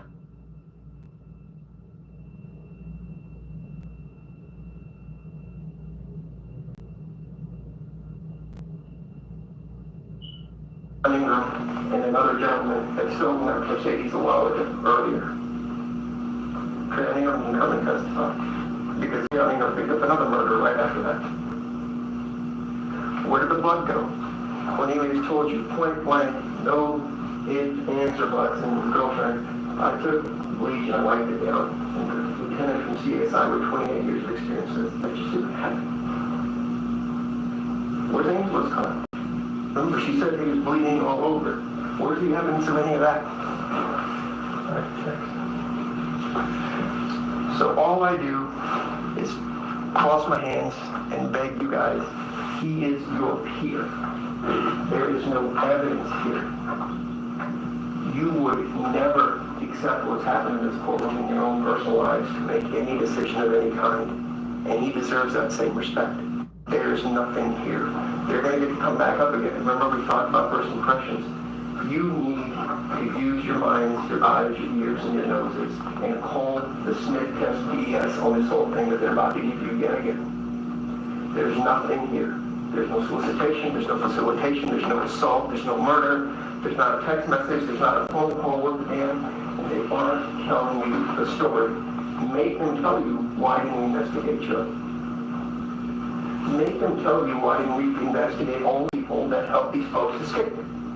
And if you want to talk about conspiracy, how did he conspire or solicit Justin Johnson? Have you heard anything about that? Who's Jamarcus Johnson? Have you heard a single word out there? They're all together in a conspiracy. All you have is Cornelius' word. He's the linchpin in this whole case. And none of us would trust him. And we sure as hell wouldn't want him much. And then we have phone records that actually excellent things. But if you make all the nefarious and have a sleepy detective get up there and talk about it, sounds pretty good. He didn't do it, but you don't have to take my word for it. He didn't prove it. If this case gets a conviction, then I just need to stop being a lawyer because the system is shot to hell. Thank you.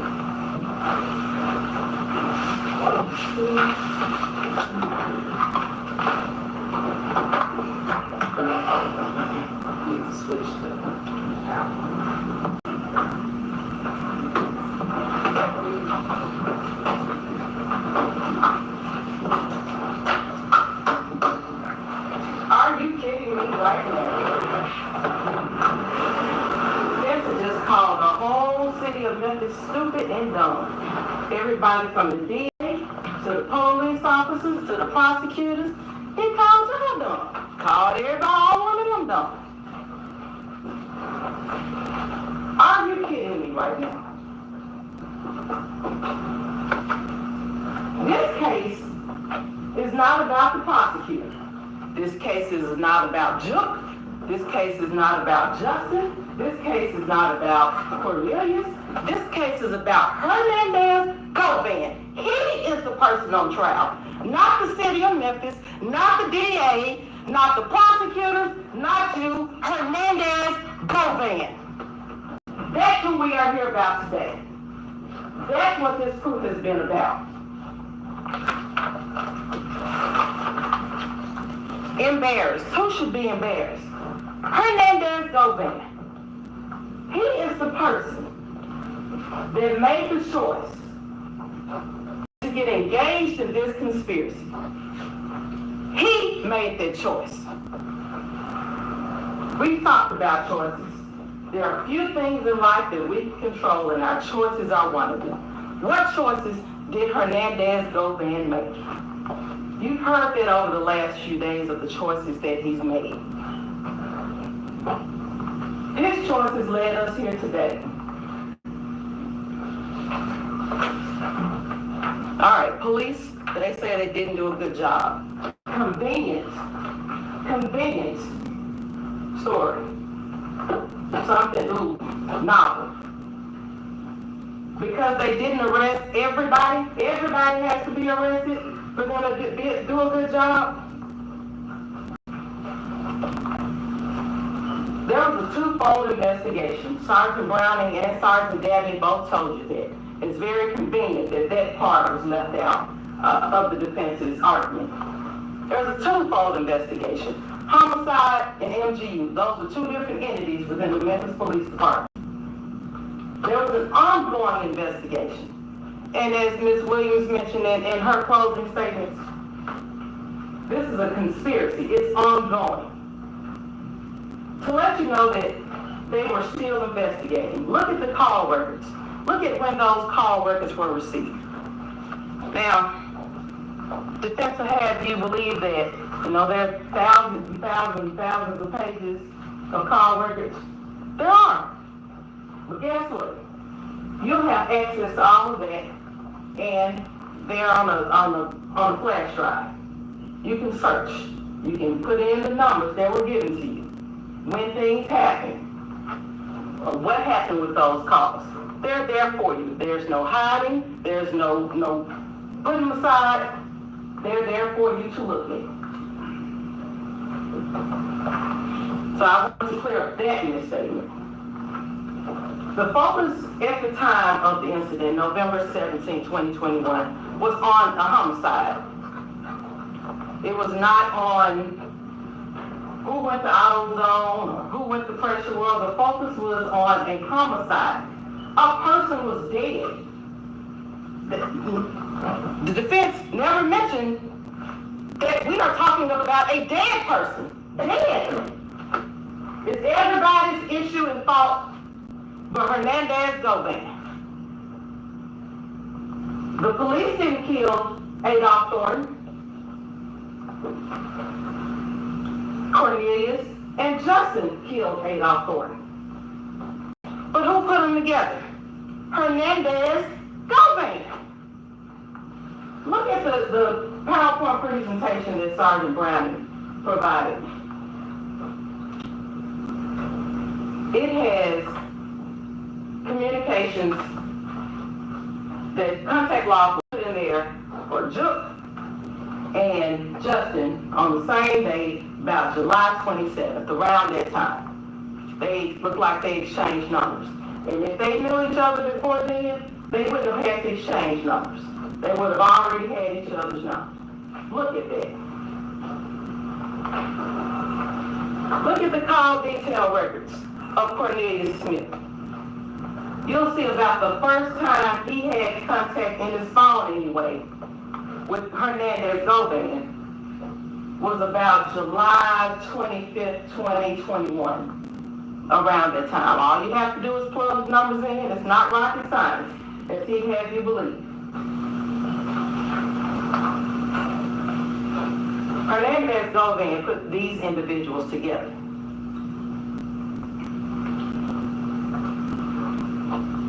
And Govan's investigation, Govan's role in this conspiracy, as far as MPD was investigating, really didn't start until Angela Arnold gave a statement. Now, if we are to believe anything Angela Arnold says, then we are to believe call records, which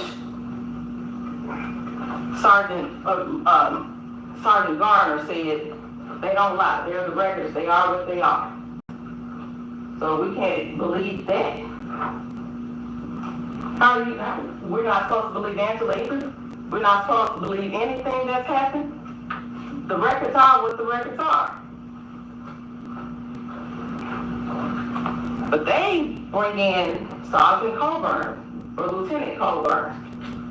Officers are bad. They don't do a good job. But he wants you to, well, this officer did a great job. Just this one that we bring in. He did a great job. Cornelius will tell you, he didn't just get a whole thing of Clorox and pour it all over the car and wipe it down. He said he sprayed some substance on a towel and wiped. He was still hurt. It was in the dark. He was in a rush. He was scared probably that Govan was coming to come out and shoot him or do something because he was across the street from his house. But you want us to, the defense wants you to believe that all the officers are bad, they did everything wrong. Except that part.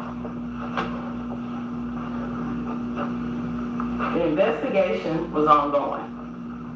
Look at the call records. Look at when they were done. And you can still investigate.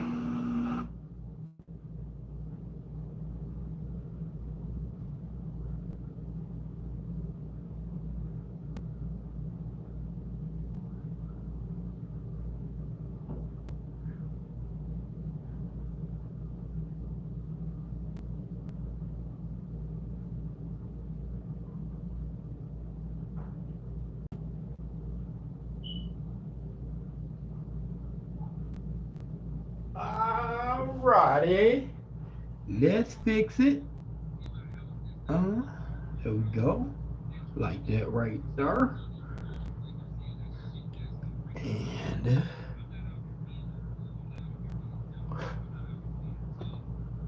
Let's go.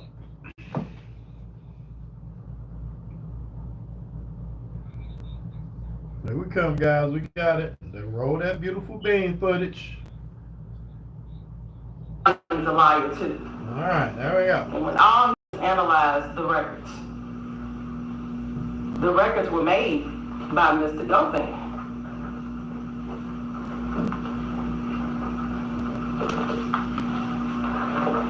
Defense also brought up that basically Justin Johnson had access to Juke on his own, basically. But we know the Golan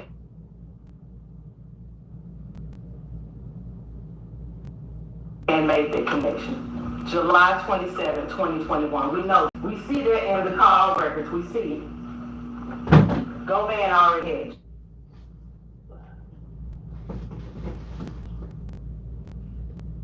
Juke's information. Govan already had Justin's information. This was by July 27, 2021.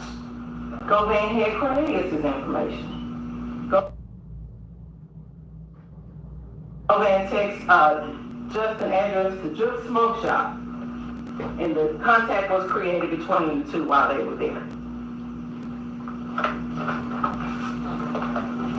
But guess who did not have contact with Juke? Cornelius. He was a part of this conspiracy as well. And he got up here and he testified, and he told you that he really didn't have much contact with Juke. Guess who he was communicating with? Hernandez Govan. That's who he was communicating with.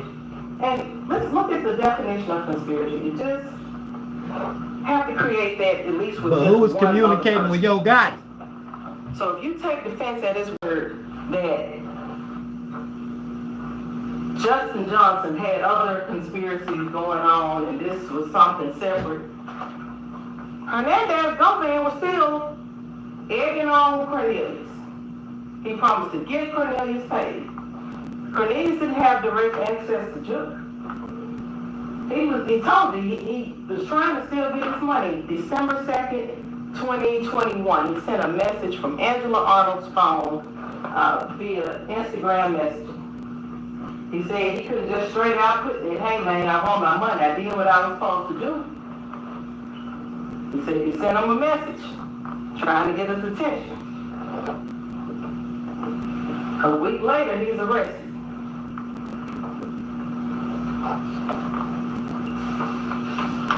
But Hernandez Govan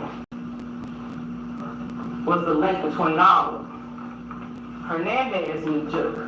Even if the order, if it did, that's still being investigated, but if the entire hit came from Juke, it was communicated to Govan, who then put it out to Justin and Cornelius. Hernandez Govan did that.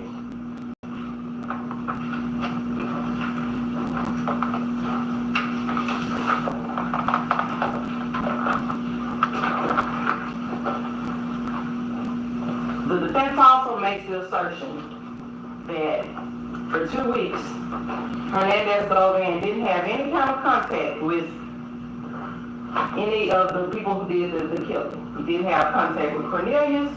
He didn't have contact with Justin. The phone records will tell you that that is not true. It's simply not true. The phone records are there. There was contact.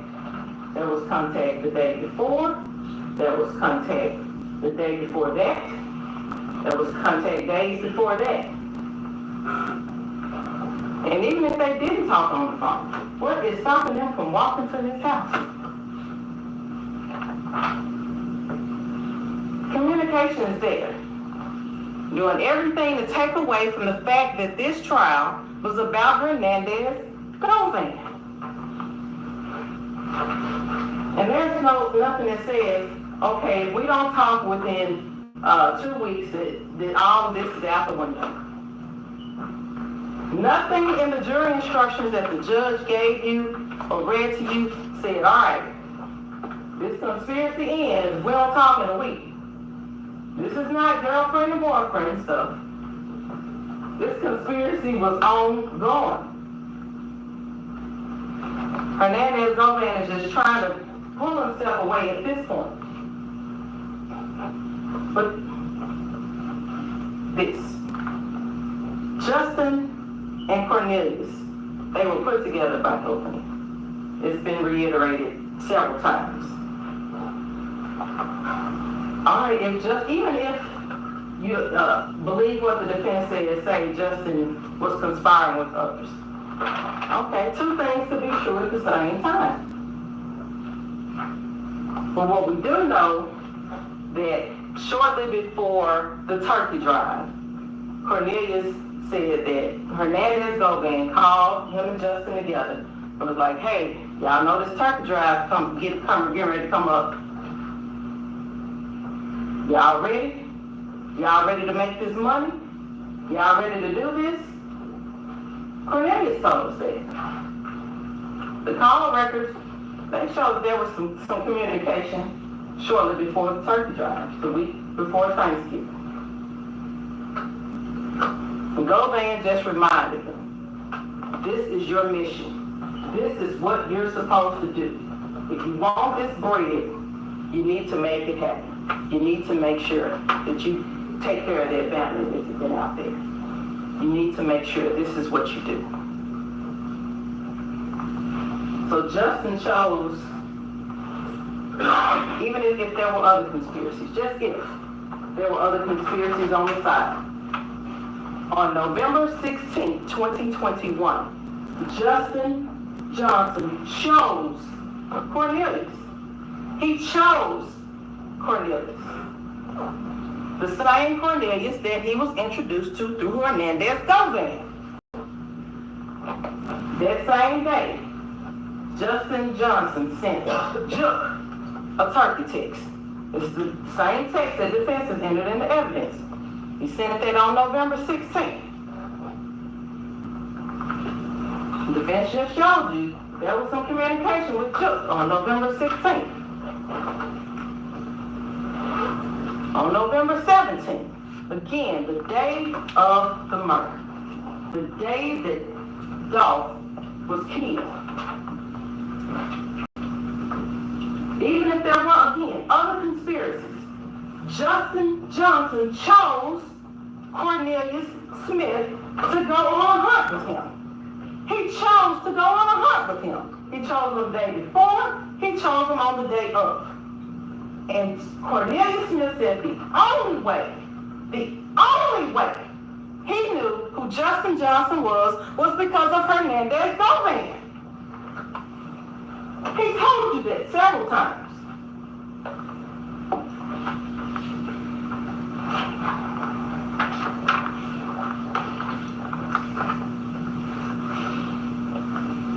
Then we talk about Cornelius. Let's talk about his testimony. Cornelius was the state's witness. Prosecutors are probably not going to be hard and screaming at their own witness. The point is to get the witness to talk so that you, the jury, can understand what's going on. They're a witness. Cornelius, at this point, has already testified in a previous trial. He has no reason to come in here and lie to you about what he did. He said and told you, as you watched the video of the murder of Adolph Thornton. He told you, that's me with the big gun that killed him. Now, any part of that is if he's to lie about, why lie about him killing somebody? That's where he lied. He didn't lie about that. He told you. I mean, I did. But I wouldn't have known Justin Johnson except for Hernandez Govan. He put us together to get this done.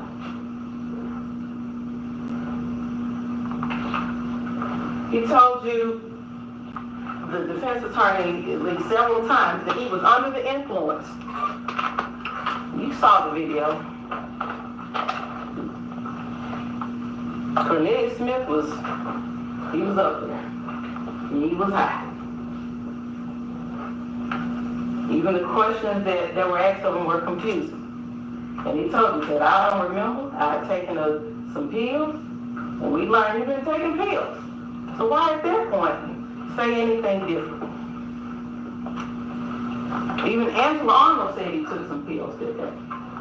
Yeah, he may have been fine, but he told you. I've been doing this for a long time. It may not affect me the same way that it affects someone who doesn't take pills. But in addition to the pills he was taking, he took some Tylenol PM. Defense tried to make it seem like he was just, a headache medicine. But he was getting that edge. He saw the end of the road coming for him. He knew the marshals were behind him. He knew it. He's taking them pills. So to try to get a statement out of him that day, he's all over the place. He's confused. Doesn't really say much to him. But he gives a statement eventually. And he tells you on the stand what happened. How Mr. Hernandez Gomez set all of this in motion. And defense, paints him as a liar. Cornelius said his game with the women. Well, Angela, she's still with him. Some kind of game. Letitia Jackson, his kid's mother, he had another game where she took his phone. He handed over his phone to her the day he got arrested. And Miss Ferguson, the neighbor, she said, he's a sweet baby, just sweet as he gonna be. Just slow. He helped her out. She didn't have a bad thing to say about him. Said he didn't give her $500, or someone didn't give him $500 for community. How do you know Miss Ferguson is the neighbor that happened to? Live on the street, there's several neighbors. But he brings sweet little Miss Ferguson. We had nothing bad to say about Cornelius.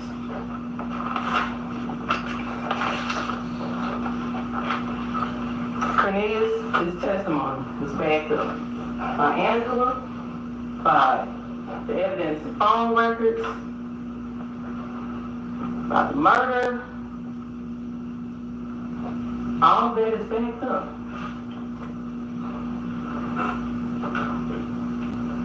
Okay, you have looks like an AutoZone receipt in a picture crumpled up.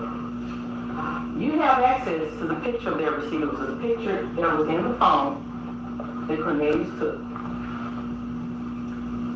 It was in Browning's presentation. Look at the receipt. Blow it up. Stretch it out. You'll see that was taken, it looks like AutoZone, and it was a receipt from November 20th, 2021.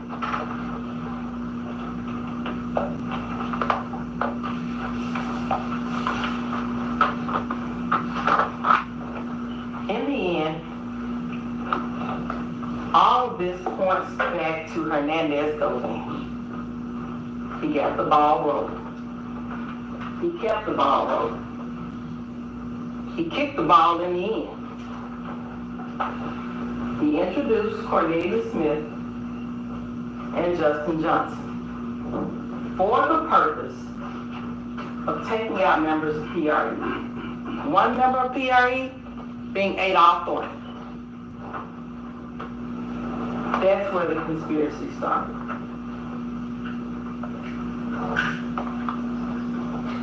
Again, all fingers point back to Hernandez Gomez. Justin Hernandez Gomez.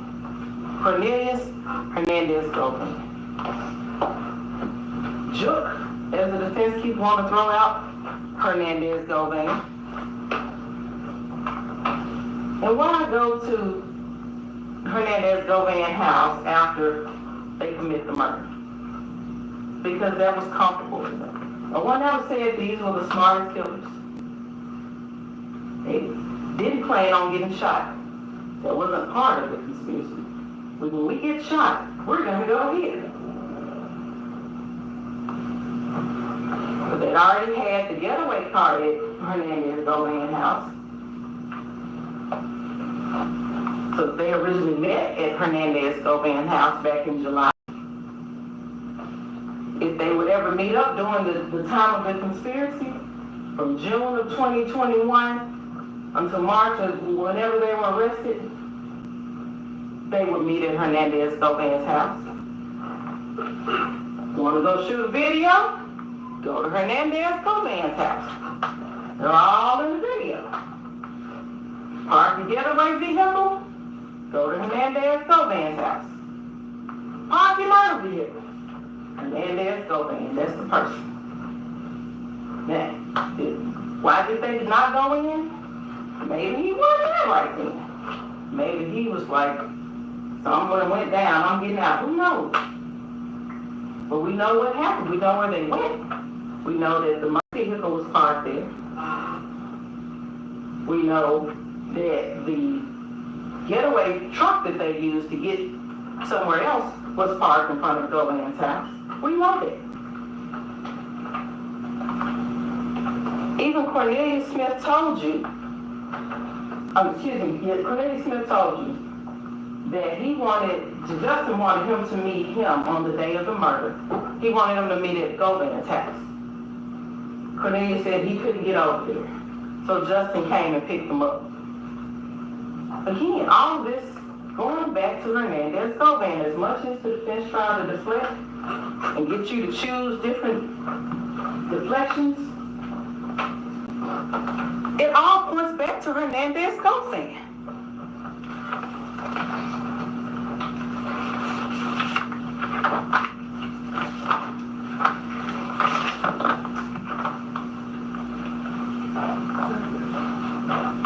Hernandez Golan had choices. He chose to bring Cornelius and Justin together. He chose to encourage them to have a hunt, to go on a hunt. He argued, but the biggest bounty was Dolph. He knew that Cornelius had a drug habit and that he needed money. And he played upon that. He preyed upon that. And he put him together with someone who was just as hungry for him. Justin and Cornelius were put together by Hernandez Golan. He chose to ask each of them for a cut of the proceeds. He chose conspiracy. Hernandez Golan chose murder. Adolph Thornton will never get to experience many of the things we take for granted when getting old. He will never get to experience gray hair. He will never get to experience wrinkled skin, crackling knees. He didn't get to choose to grow old. That was taken from him and put in motion by Hernandez Golan. You, the jury, you have a choice. The choice is now yours. You have a choice in whether you hold Hernandez Golan accountable for his role in this murder, for his role in this conspiracy. And I ask that you choose to find Hernandez Golan guilty of murder in the first degree and guilty of conspiracy. Thank you. All right, ladies and gentlemen, I'm picking up on She ain't playing. Deliberation, order of consideration. In reaching your verdict, you shall first consider the offense charged in the indictment. If you unanimously find that Was that the defense attorney? She was a little crappy. no doubt, you shall return a verdict of guilty for that offense. If you unanimously find the defendant not guilty of that offense, a or have a reasonable doubt of the defendant's guilt of that offense, you shall then proceed to consider whether or not the defendant is guilty of the next lesser included offense in order from greatest to least within that count.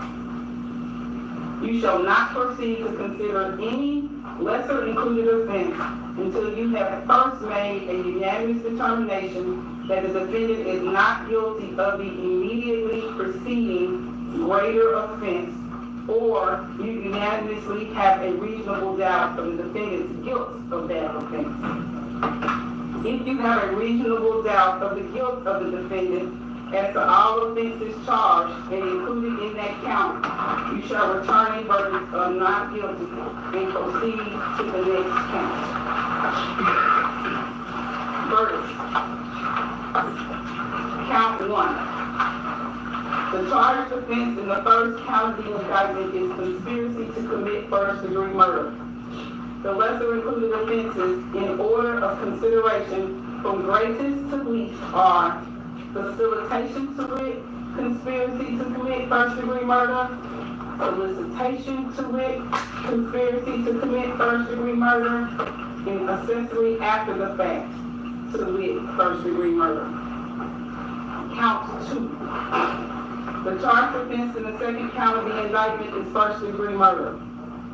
The lesser included offenses in order of consideration from greatest to least are second-degree murder, facilitation to wit, first-degree murder, facilitation to wit, second-degree murder, solicitation to wit, first-degree murder, solicitation to wit, second-degree murder, aggravated assault, facilitation to wit, aggravated assault, accessory after the fact to wit, first-degree murder, assault.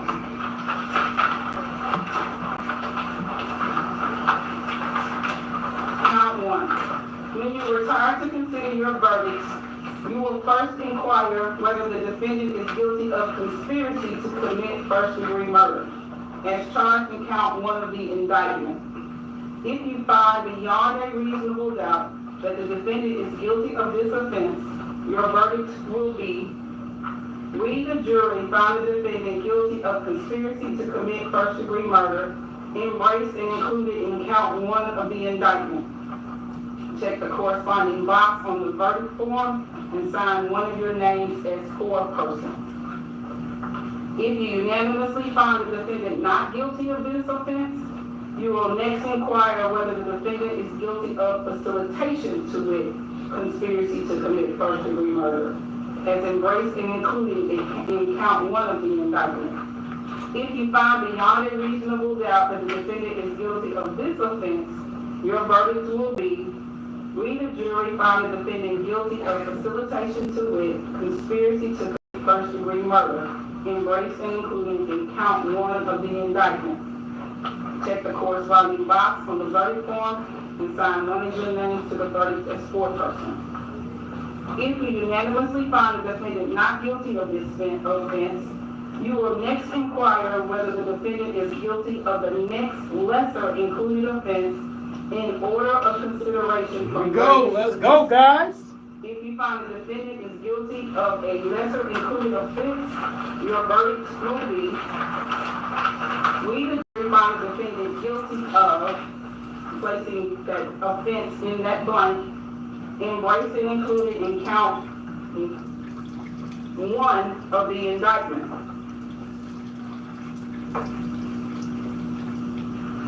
Check the corresponding box on the verdict form and sign one of your names to the verdict as foreperson. If upon all the proof you have a reasonable doubt of the defendant's guilt of the offenses charged and included in count 1 of the indictment under the law defines and explains to you, it is your duty to acquit him, and your verdict will be: we, the jury, found the defendant not guilty as to count 1. Check the corresponding box on the verdict form and sign one of your names to the verdict as foreperson. Count 2. You will next inquire whether the defendant is guilty of first-degree murder as charged in count 2 of the indictment. If you find beyond a reasonable doubt that the defendant is guilty of this offense, your verdict will be: we, the jury, find the defendant guilty of first-degree murder as charged in count 2 of the indictment. Check the corresponding box on the verdict form and sign one of your names to the verdict as foreperson.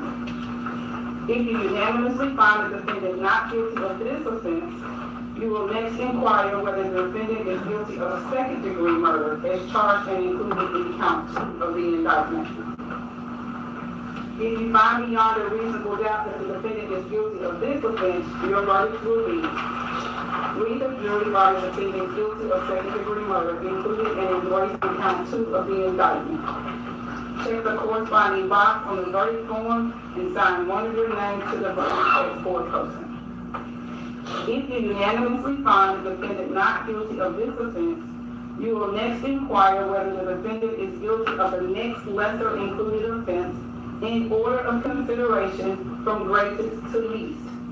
If you find the defendant is guilty of a lesser included offense, your verdict will be: we, the jury, find the defendant guilty of placing that offense in that blank in rape included in count 2 of the indictment.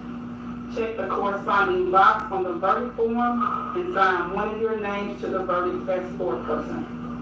If upon all the proof you have a reasonable doubt of the defendant's guilt of the offenses charged and included in count 2 of the indictment under the law defined and explained to you, it is your duty to acquit him, and your verdicts will be: we, the jury, find the defendant not guilty of count 2 of the indictment. Check the corresponding box on the verdict form and sign one of your names to the verdict as foreperson.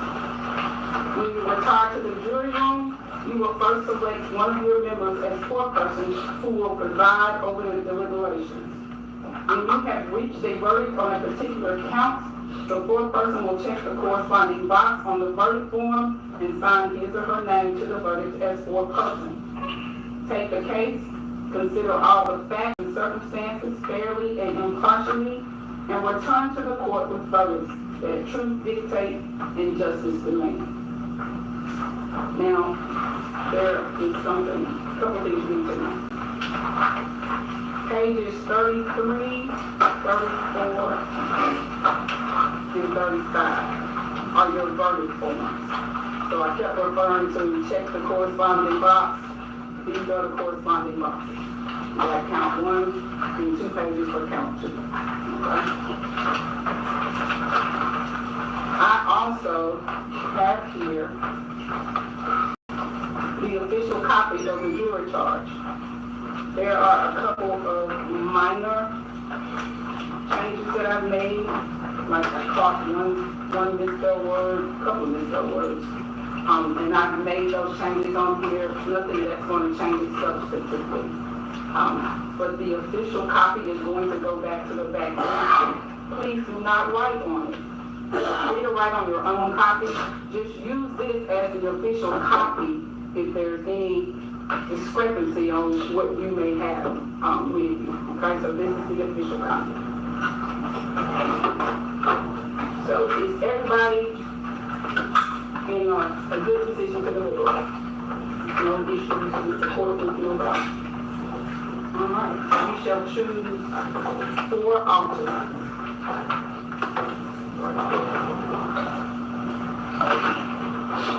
Once again, all of the exhibits are going back to the back with you. You will be provided a computer, a blank computer that you can use to look at any of those zip drives if you'd like.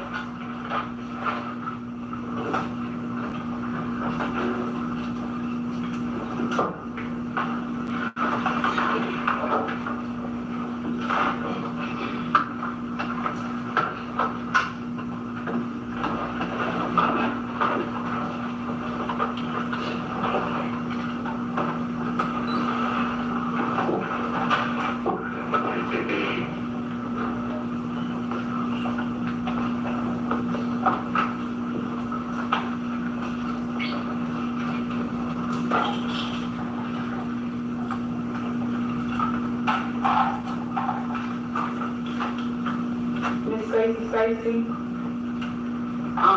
do you have anything back in the back you need to correct? No. You'll just stay right where you are, please.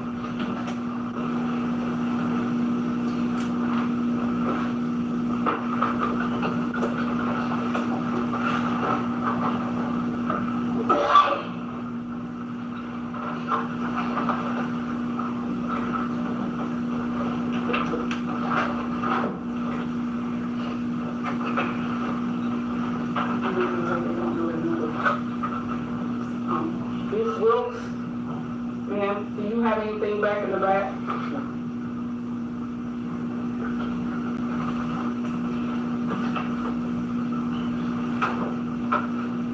Mr. Cobb, do you have anything back in the back?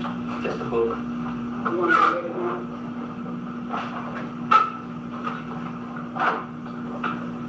Mr. Ayers, do you have anything back in the back?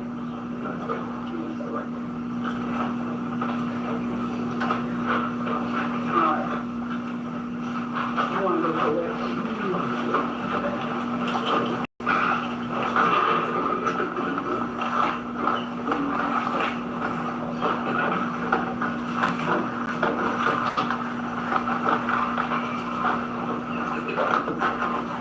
If you have any questions, please write them down and turn on the lights. And, obviously, parts will come correct the question.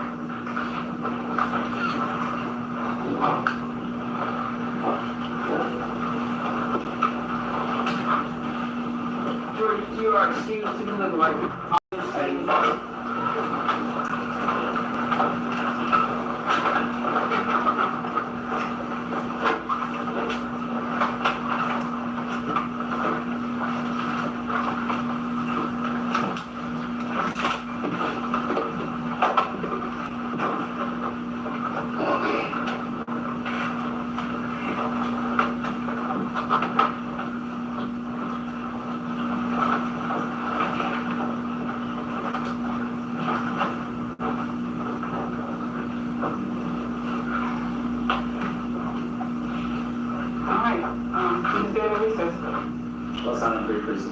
Always just so lawyers this.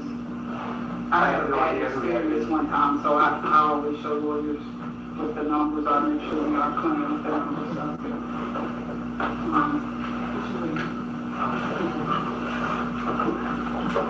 All right.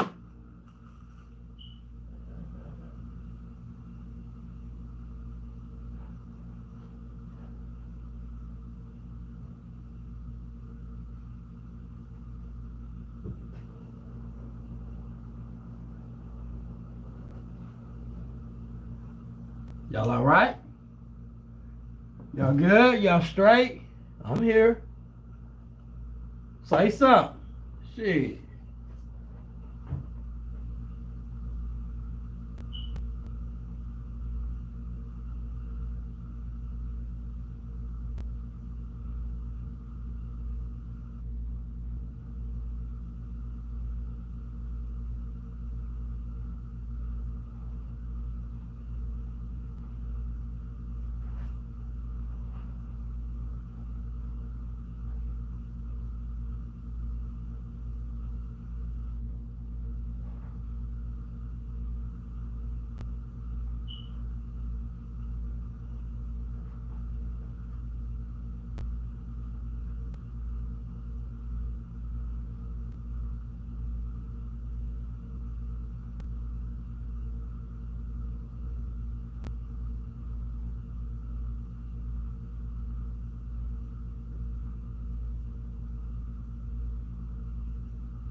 All right, guys, I guess they are deliberating. They are in recess. So we will stay tuned. We are here, people. We ain't going nowhere. Stay tuned, man. StraightLace ENT. Y'all know what it is, man. Straight lace, man. Let's go.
All right, guys, I'm not sure what's going on.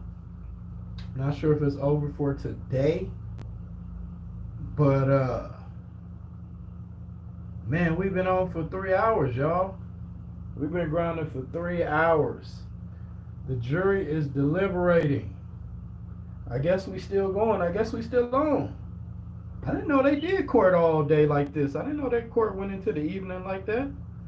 After 5 o'clock. So y'all, hey, just stay tuned. Stick around. So we can see what's going on, man. Justice for young Dolph. For Flipper. You dig what I'm saying? We're gonna get that, man. I don't know about today, but it's definitely gonna be this week, I'm thinking. What y'all think? Let me know in the comments. Like, share, and subscribe, man. StraightLace ENT. Going place. Y'all know what it is, man. Like, share, and subscribe. Yeah, dig?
What up?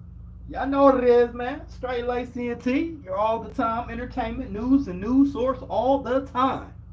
Guys, they are deliberating right now. We are waiting. They're in recess, but the show must go on. Stay tuned. StraightLace ENT. Yes, sir.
deliberating.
All right, guys, we're just on a brief recess, man. We're waiting on them to deliberate.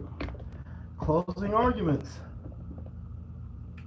So we can see what is going down, man. See what the verdict is. See what we looking at, guys. What do you guys think? Hung jury, guilty, or innocent? Dun dun dun dun. What do you guys think? Let me know. I'm going with hung jury.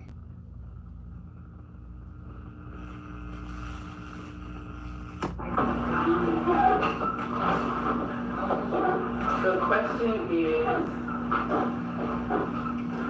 what is a proper statement?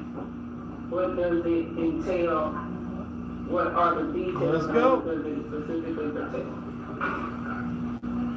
I don't think I can answer this. Yeah. Because we didn't, none of that was, I mean, some of it was in the proof, but we didn't really have an evidence. Really just talk about it, but I understand. We talked about it with lawyers, all that stuff, proper protection that you can't be charged. And he said, yeah. Okay. Can we just say it's a protected statement, please? No. You can't say that.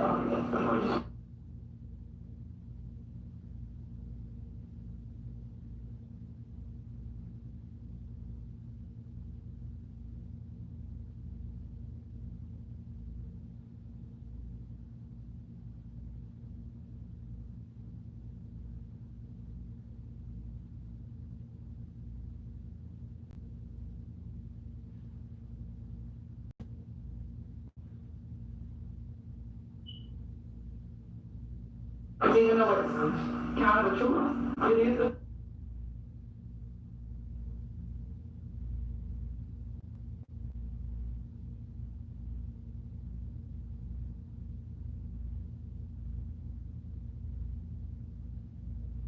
truth, but no, I have to be very careful with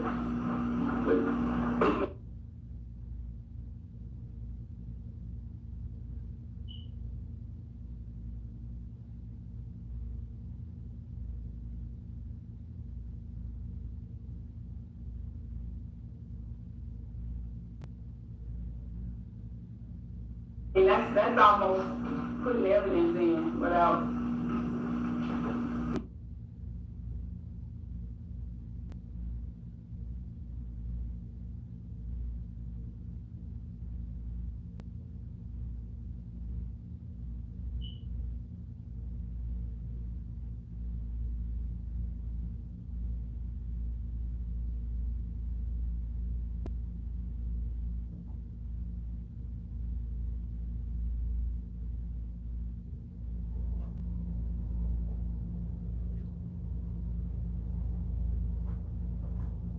you know, without it coming from the same, I be very careful when I answer, when I define things and things like that.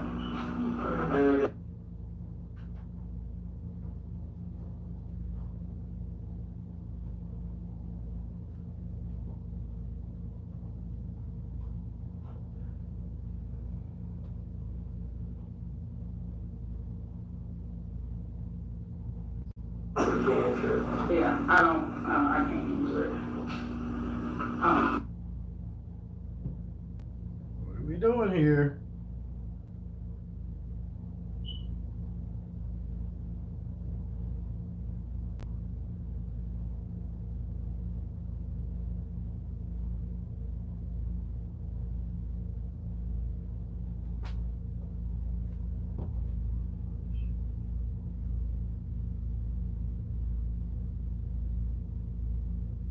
So I will respond. This is motherfucking irritating. What the fuck is this?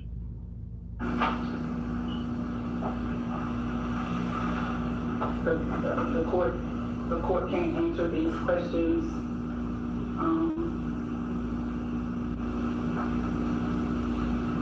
I could go ahead and say that would be admitting evidence without the witness to do so, or I could just say I can't respond.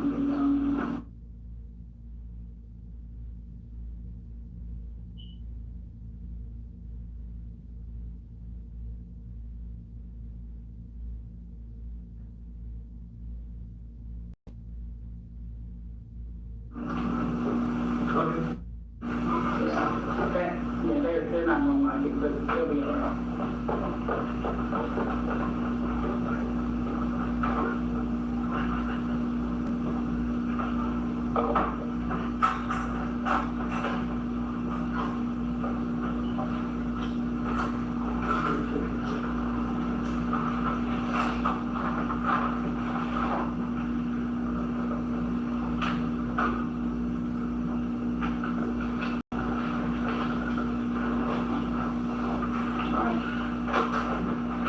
We come off the record.